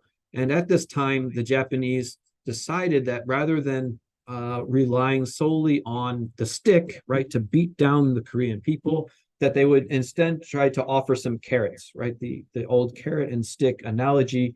Rather than relying solely on the stick, the Japanese authorities decided they needed to start to offer the Koreans carrots so that they would buy into Japanese rule. So some of the things that the Japanese government did through this so-called cultural policy to try and encourage Koreans to take a more active part in their colonization, I guess you could say, was that the Korean people were again allowed to open their own newspapers, and they were also allowed to begin to form organizations. Many organizations were outlawed at the initial colonization of Korea. So Korean cultural and other organizations were allowed to open. These organizations tried to keep some sort of sense of Koreanness in terms of culture, teaching students Hangul, trying to remind people of Korean traditional cultural practices. And so this was a way to kind of perpetuate the idea of a Korean nation despite having been colonized by the Japanese. Another important part of this cultural policy was the so-called company law, which is plays a very important role in the book Offspring of Empire that I mentioned before. So if you're interested in this aspect, please refer to Carter Eckert's book for more. What the company law did was to allow Koreans to establish businesses without prior approval. After Korea's initial annexation in 1910, if a Korean person wanted to form a business, they had to go to the colonial government to receive approval. And they were often denied approval because the Japanese people wanted to reserve this realm of commerce for their own countrymen so that they could get rich to the detriment of Korean people, of course, who wanted to set up companies. However, this rule was removed, and this allowed Koreans to begin to set up businesses. In the cultural modernity argument, this is a very important change because it allowed Koreans to begin to gain experience with setting up businesses, building factories, managing those factories, engaging in commerce, starting to have deep experiences in a capitalist economy. Of course, I won't get into it, but there are arguments against this, as the number of Korean companies were actually very small. In many of these companies, it was still the Japanese who had a vast part of the investment in them. In any case, but nevertheless, for a select few Koreans, especially actually this kind of landed elite, they did benefit from this company law. And the family that Carter Eckert talks about in his book is actually a family that comes from vast agricultural wealth. Also during this period, Japan set out to increase agricultural production, mainly rice production. And this can also be argued on the face of it to be a good thing for Korea, right? If the country is producing more rice, more corn, more wheat, then the people of Korea would be living better lives with more food. But as many scholars have shown through their research, most of this improved agricultural output was for the benefit of Japan. Japan, as its population continued to grow and grow, was actually dealing with a lot of problems in the Japanese islands, with people demanding that were arguing that rice prices were too high. And to try to deal with these domestic issues in Japan, the Japanese colonial government in Korea was exporting a lot of Korean-produced rice to Japan to help deal with these issues in the home islands. We're doing okay? No questions? I haven't seen anything. I think we're doing okay. So for So last, I want to get into the final phase, which is the assimilation and war period. The name kind of says it all. This is the point and period in which the Japanese Empire begins to expand itself, most notably into China, but then, of course, later on into other places in Southeast Asia, including the Philippines, as you all know well. And it's during this era that we get many of the problems or history issues that continue to plague Korea-Japan relations to this day. It's, of course, during this time that the comfort women system is put in place after the war in China begins. And I'm sure you all know about this. Many Korean young women were tricked or forced into serving as sexual slaves for the Japanese military. Throughout Asia, these Korean women were put on ships and sent to many places, China, Southeast Asia, just all over the place. Also during this period, the issue of forced laborers emerges as the Japanese Empire is, conscripting many Japanese men into its army and navy to fight its wars. They find that they have a labor shortage at home for the factories producing the weapons and materials that were needed for the war. So what the Japanese government began to do was to bring Korean laborers from Korea into Japan and force them to work at these factories or mines in different places to support the Japanese war effort. And they were paid very little or nothing at some times. They were fed and housed in very poor conditions, and many people died as a result. One of the perhaps sadder aspects of this forced labor issue is that many Koreans were actually living in Hiroshima and Nagasaki when the atomic bombs were dropped in August 1945 by the United States to end World War II. So there is a significant number of the victims of the atomic bombings were actually Koreans who were had been forced, or not only forced, many Koreans actually decided to move to Japan to seek better economic opportunities during the colonial era. In any case, many of the victims of the atomic bombs were Korean people. So not only Japanese perishing during the atomic bombings at that time. And then I'll get into a little bit of this, particularly next week when we talk about the history of North Korea.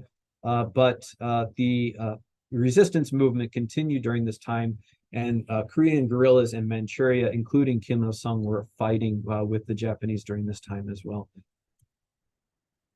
So let's talk a little bit more about this. I guess I probably hit most of these points anyway.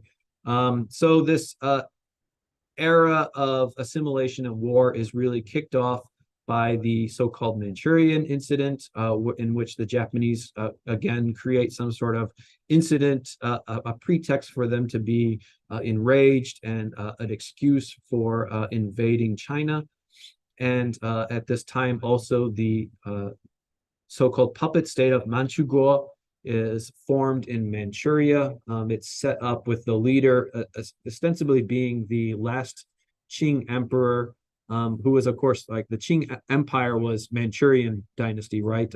People from Manchuria had conquered all of China. So the last emperor of China was Manchurian, and he was brought back to Manchuria by the Japanese to sit as a figurehead at the top of this Manchukuo. And Japan at this time really starts to use Korea as its bridge to China in its war, in helping establish Manchukuo, and then with the subsequent invasion of Chinese mainland as well. So, for example, the very first railroad built in Korea runs from Busan through Seoul up to Siniju. Siniju is a city at the mouth of the Yalu River in the far northwest of North Korea. And the reason, of course, if you look at it on a map, why the Japanese built this railroad, because it ran from Busan, which was the big port that the Japanese used to enter Korea for the most part, and all the way up to Manchuria, where the Japanese had designs on, the raw materials of Manchuria to further their industrialization and war machine, and then also as a gateway into mainland China for their eventual invasion of China later on in the 1930s. Because of this war period going on, of course, Korean peasants are suffering even more. Korean agriculture products, rice, etc., are being mobilized for the Japanese army, sent everywhere.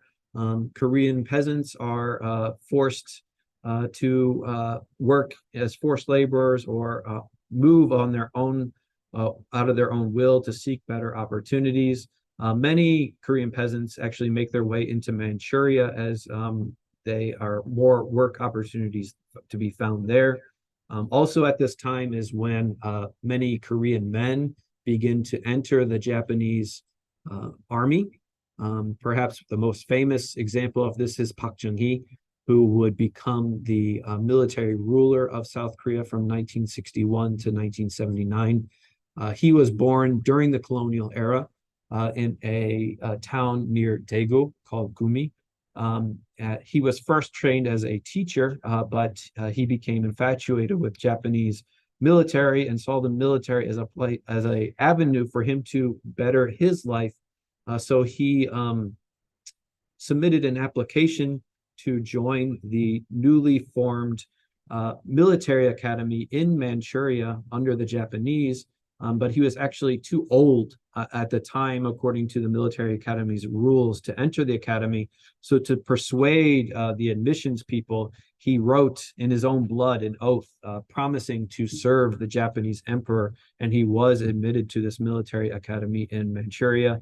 He later went to Japan to learn more at a military academy there, and he was a officer in the Japanese army in Manchuria, and part of his duties were to chase down Korean guerrillas who were fighting against the Japanese. So Park Chung-hee's personal story is a very unique window into this kind of military colonialization nexus. And I don't know why I keep plugging Carter Eckert's book. I'll write the title because it didn't come out well last time, but he has a book called Park Chung-hee and Modern Korea, The Roots of Militarism, 1866 to 1945.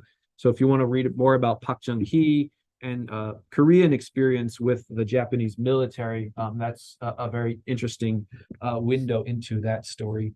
We already talked about the comfort women, but in 1938, the Japanese military was also accepting volunteers, and then later began to conscript or force Korean men to serve in the Japanese military. So, of course, we see comfort women is the visible and, of course, very important issue in Japan-Korea relations today, but it wasn't limited to only women being forced into doing things that they did not want to do for the Japanese Empire. Korean men were also being forced to join the military as well. And we talked about the education system already, but there were further reforms to the education system in colonial Korea at this time that was kind of showed that the objectives of this education system in more light. The education system at this time was reformed so that only Japanese was used in the schools. Before that, Korean students were at times allowed to speak in Korean. Hangul was taught, but at this time, the Japanese colonial government, as changes were happening in Japan, becoming a much more fascist military government, stressing racial purity. There was at this time a subsequent move in Korea to try to force the Korean people into becoming Japanese, to get rid of this idea of a Korean nation. So the education system played a role in this. And then there was another policy adopted by the Japanese in which Koreans were strongly encouraged to adopt Japanese names. In essence, Korean people, if they wanted to, do anything in terms of interacting with the colonial Japanese government, if they wanted advancement or anything, they would have to go to a Japanese office and change their name and adopt a Japanese name at this time. We got a question here.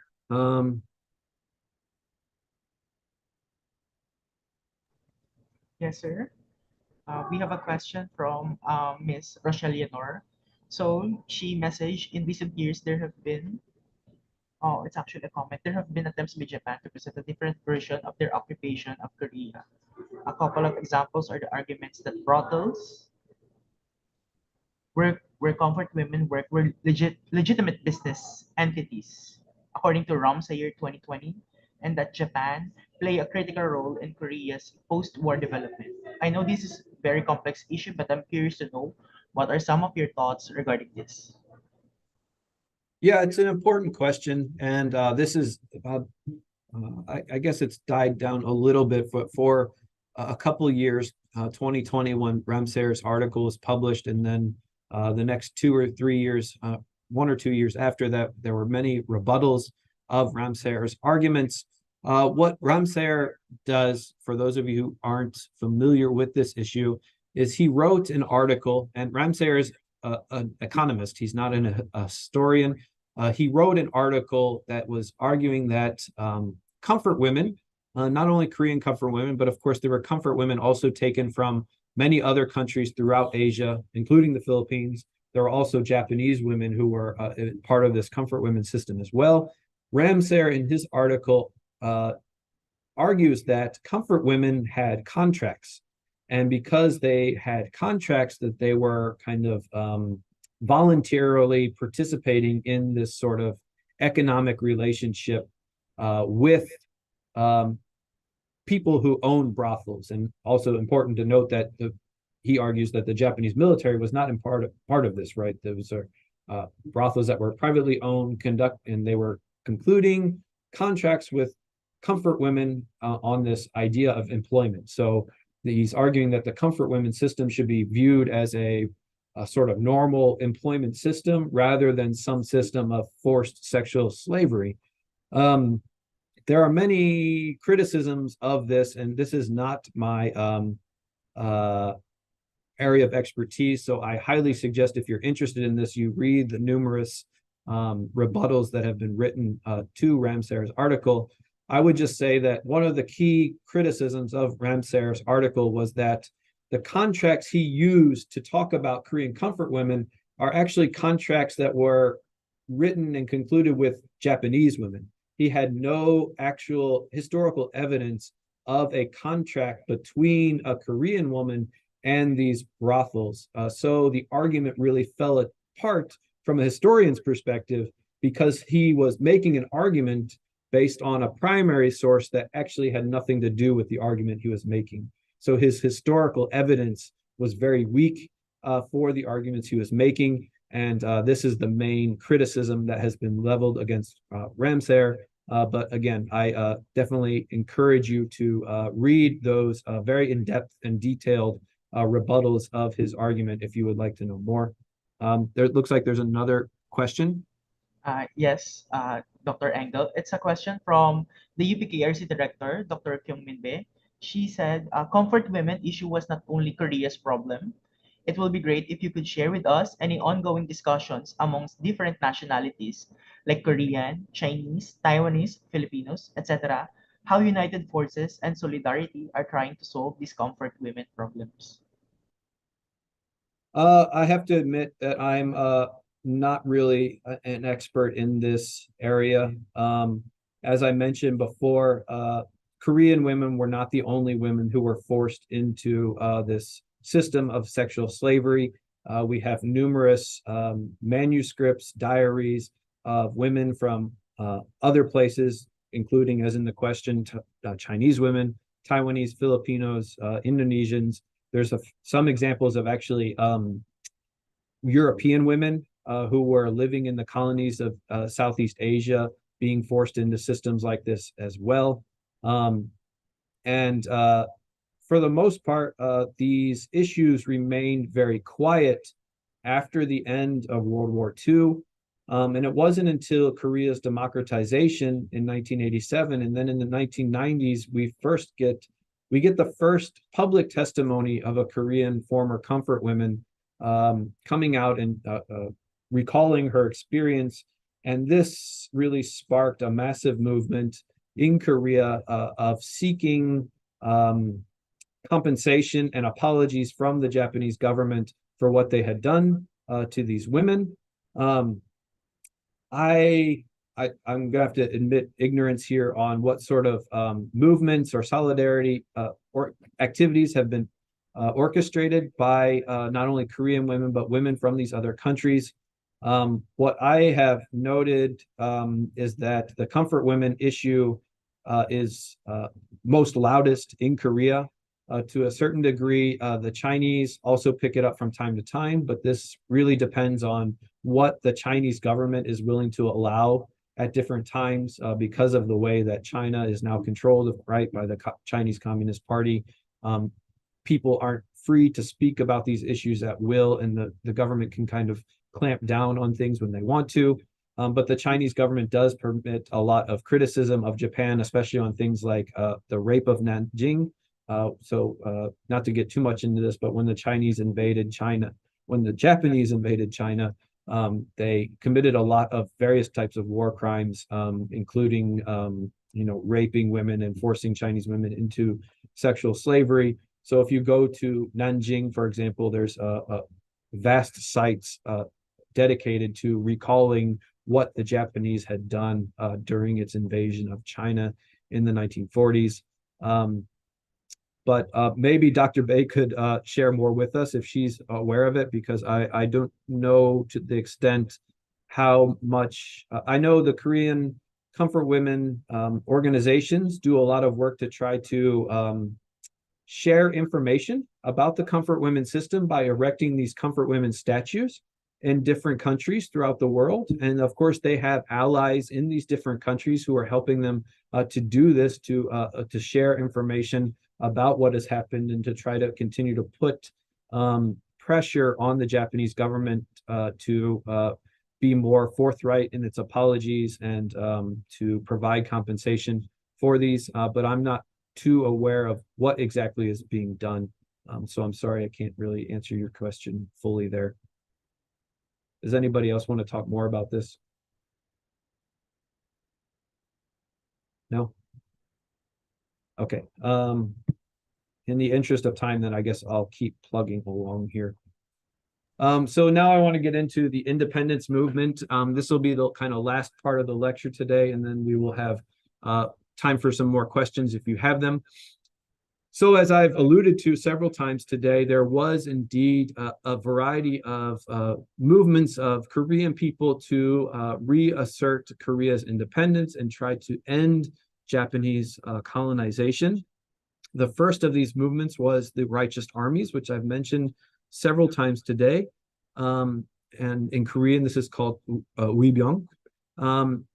These Wibyong actually emerged not only in 1895 after Queen Min's assassination, but they had actually also emerged during the Japanese invasion in the late 1500s. So there's this very long tradition of Wibyong, which for those of you who don't know, Wibyong are not like the official military of the Korean state, the Korean kingdom.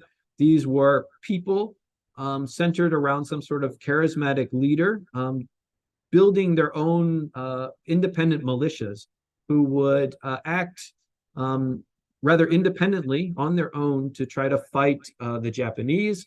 At different times, leaders of different Wibyong. So there are many of these different armies, and armies might be a hard way to classify them. And many times they were very small, just tens or hundreds of people. Very rarely did they get any bigger than that.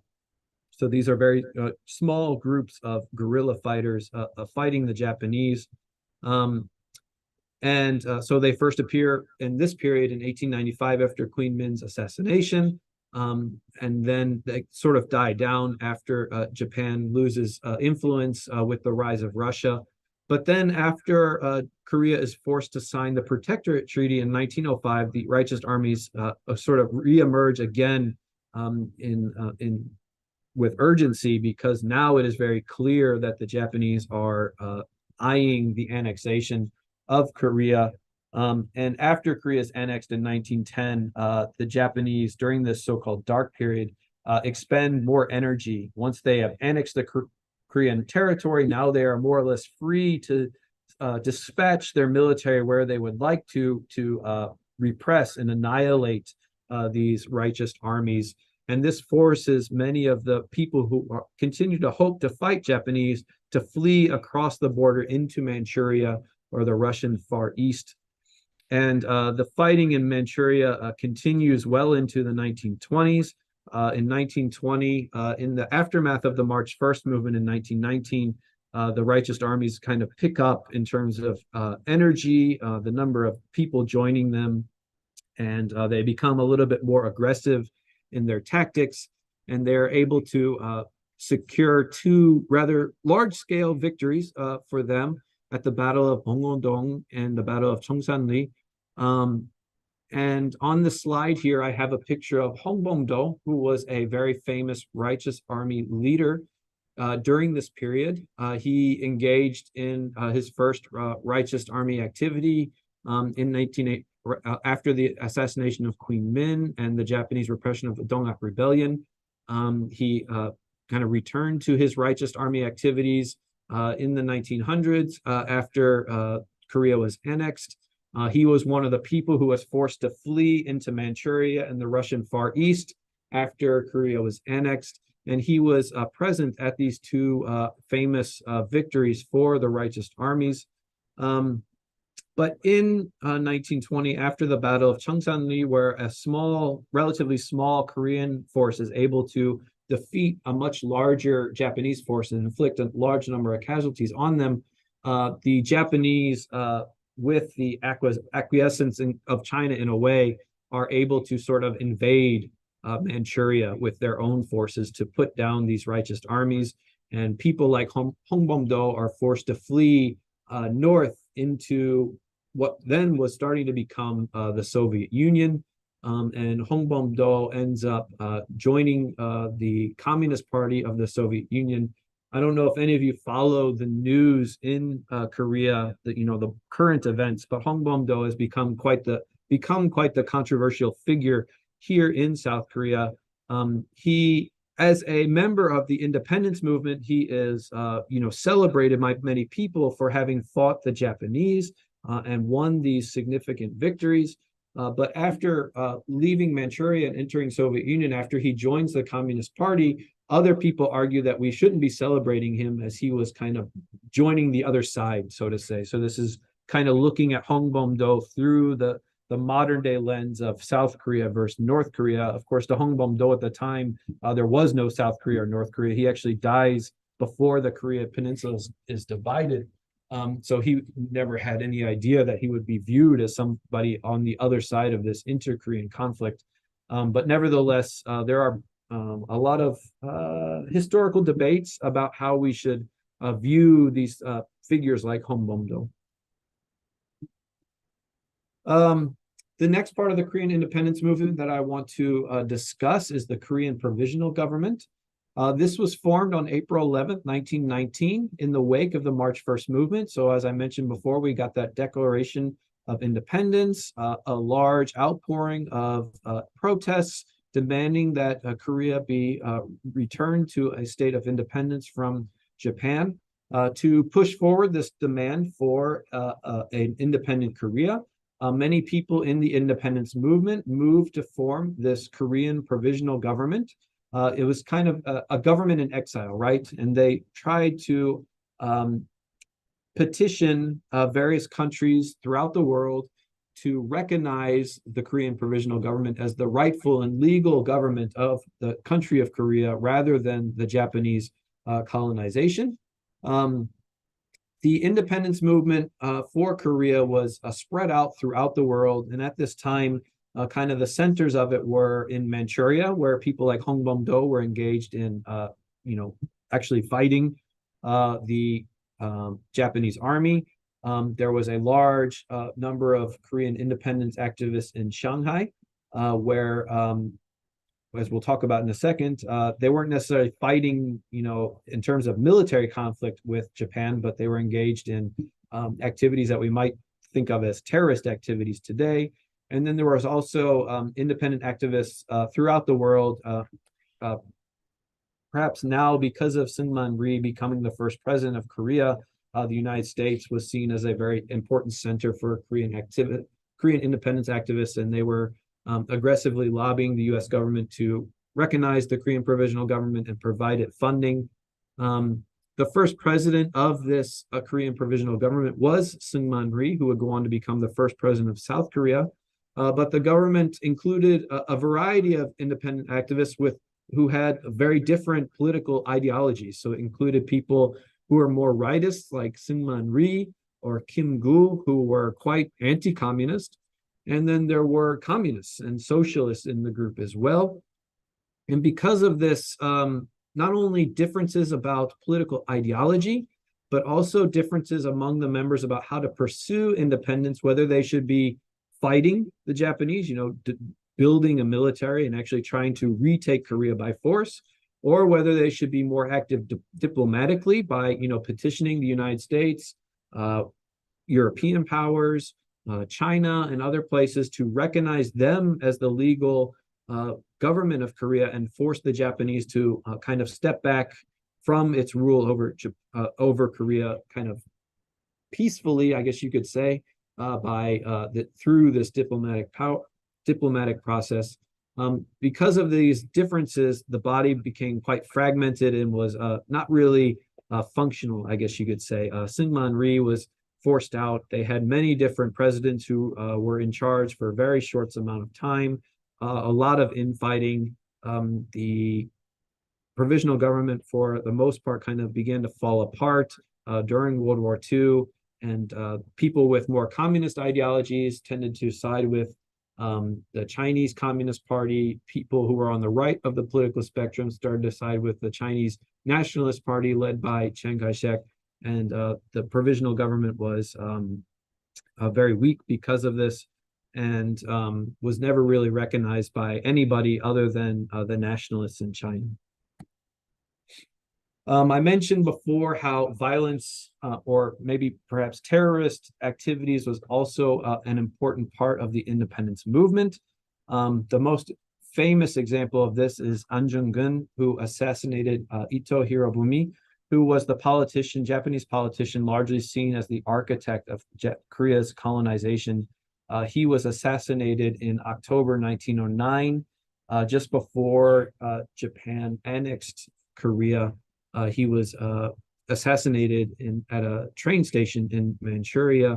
But perhaps the Korean leader most famous for these terrorist and assassination type tactics was Kim Gu. Kim Gu was an ardent anti-Japanese independence fighter. He was said to have killed a Japanese soldier in 1896 after Queen Min's assassination. And while afterwards, he ended up moving to Shanghai to participate in independence movement activities there. He formed a body for the express purpose of conducting assassinations. In one operation, they were nearly able to assassinate Japanese Hirohito in 1932. And Kim Gu was also known to target pro-Japanese Koreans as well.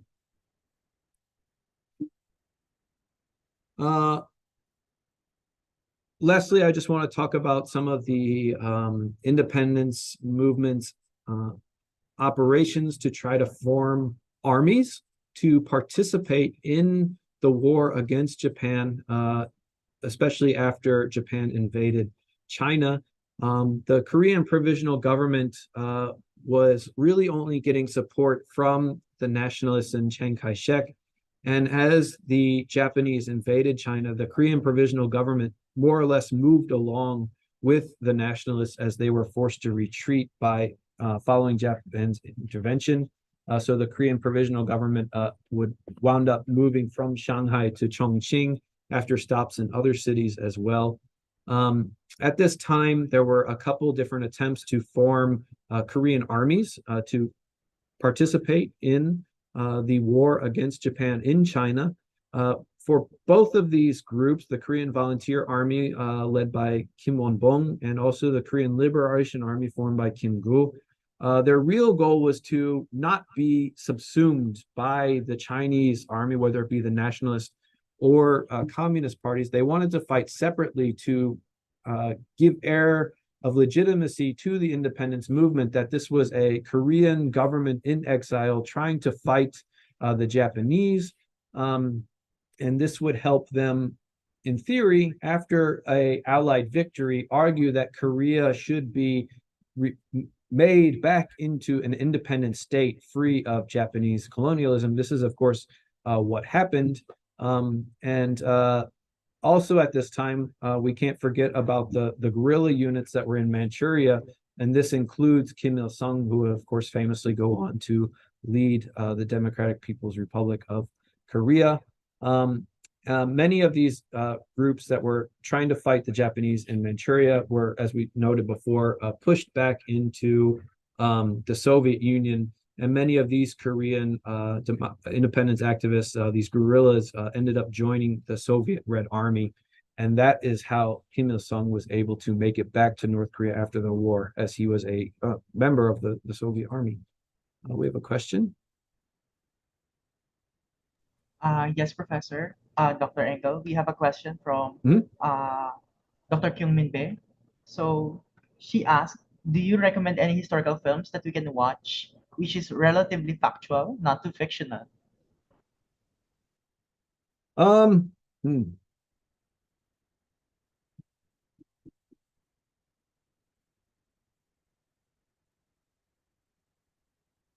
About this era, I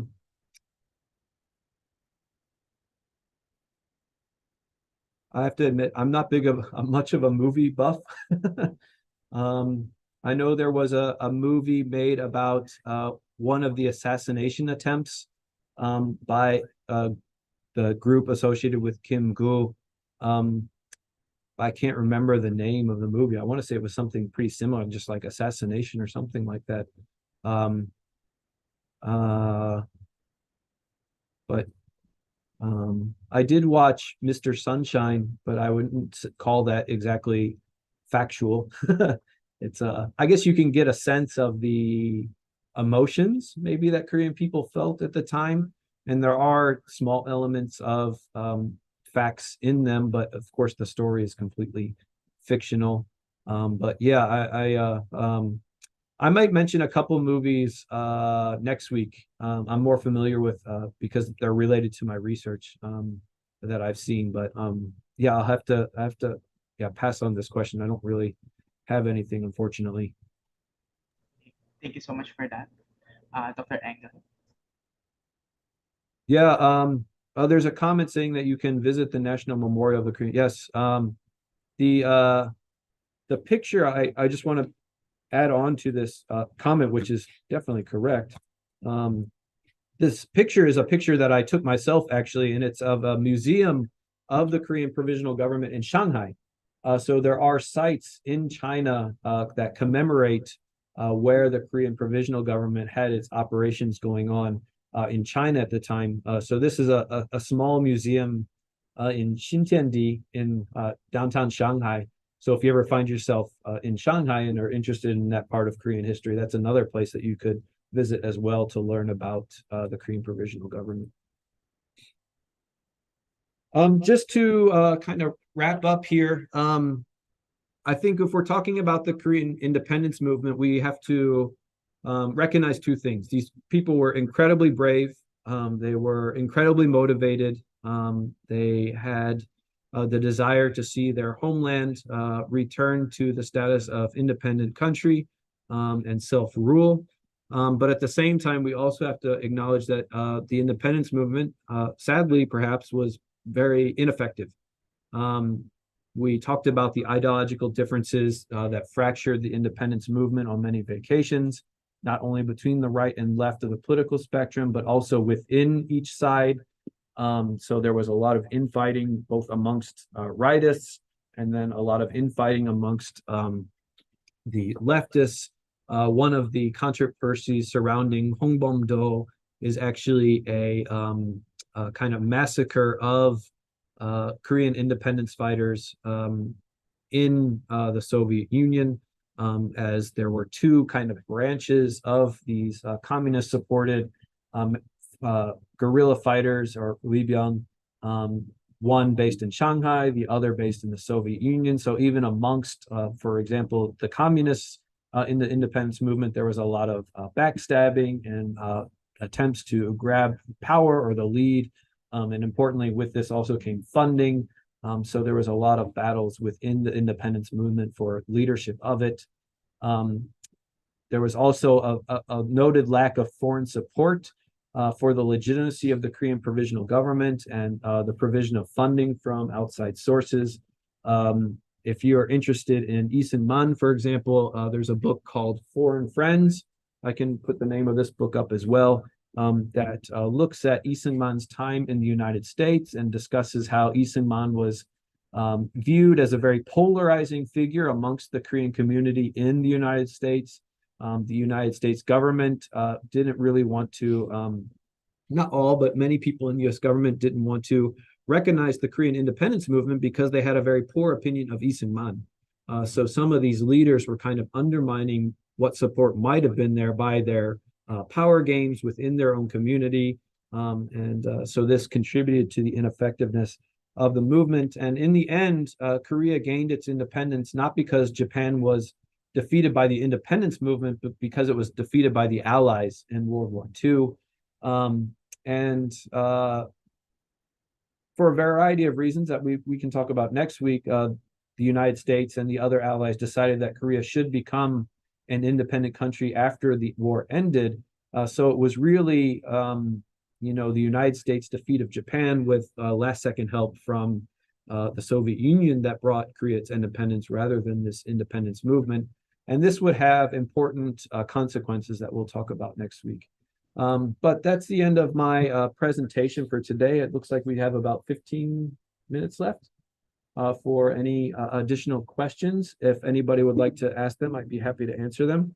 And we'll talk more about a lot of this stuff next week as well. Okay, so Dr. Engel, we have one question from the from the meeting chat. So, despite the ineffectiveness from Ms. Alicia Navarro, despite the ineffectiveness of Korea's independence movement that could have given way to solidify Korea's national unity, is there something that you consider beneficial to Korea's current national identity that was brought by the Japanese colonization? If there is, what is it and why? I'm sorry, could you repeat it? Okay, so according to her question, despite the ineffectiveness of Korea's independence movement that could have given way to solidify Koreans' national unity, is there something that you consider beneficial to Korea's current national identity that was brought by the Japanese colonization? If there is, what is it and why? So Korean nationalism was in many ways a product of anti-Japanese sentiment. And that anti-Japanese sentiment was a major motivator in Korea after the restoration of its independence after the Korean War. Having had that experience of colonialization, I think was a major motivating factor behind the Korean people's drive towards economic development. of course, on the other hand, you also have to recognize North Korea as being a very important factor in that as well. So that experience with colonization and the very brutal aspects of it became something that motivated, I think, the Korean people not to recognize that they never wanted to suffer something like that again. And the way to make sure that something like that didn't happen again was to increase their own national capacity. Nationalism, not only nationalism, but a motivator in economic modernization, I think, is what would be the painful lesson of Japanese colonialism for Korea. And with that, thank you so much for your answers and lecture, Dr. Engel. So a virtual round of applause to Dr. Benjamin once again.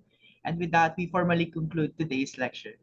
So join us next Monday once again for Dr. Benjamin's meeting, giving his another lecture on division of Korea and post-war Korean history and democratization.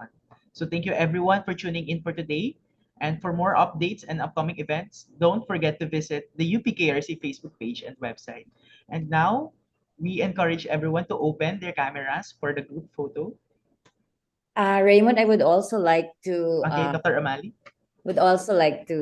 Say thank you message on behalf of the UPCIS and the GS197, the making of Global Korea class of UPCIS. We would like to thank you, Dr. Engels, for the wealth of information you shared to us and our students in today's lecture, Land of Turmoil, Colonization, and Division of the Korean Peninsula. We would, of course, also like to thank our partners, the UPKRC, Korea Research Center, and the Seoul National University's Asian Center. Thank you. So now we are ready to take the picture.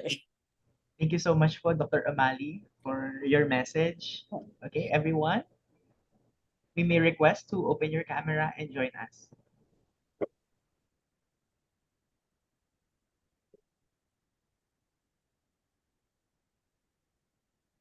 Gallery.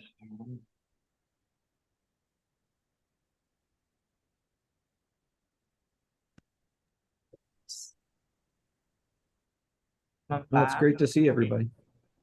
Okay, are we all ready? Okay. Okay, so, okay, everyone. 1, 2, 3. Okay, one more. I think, is everyone...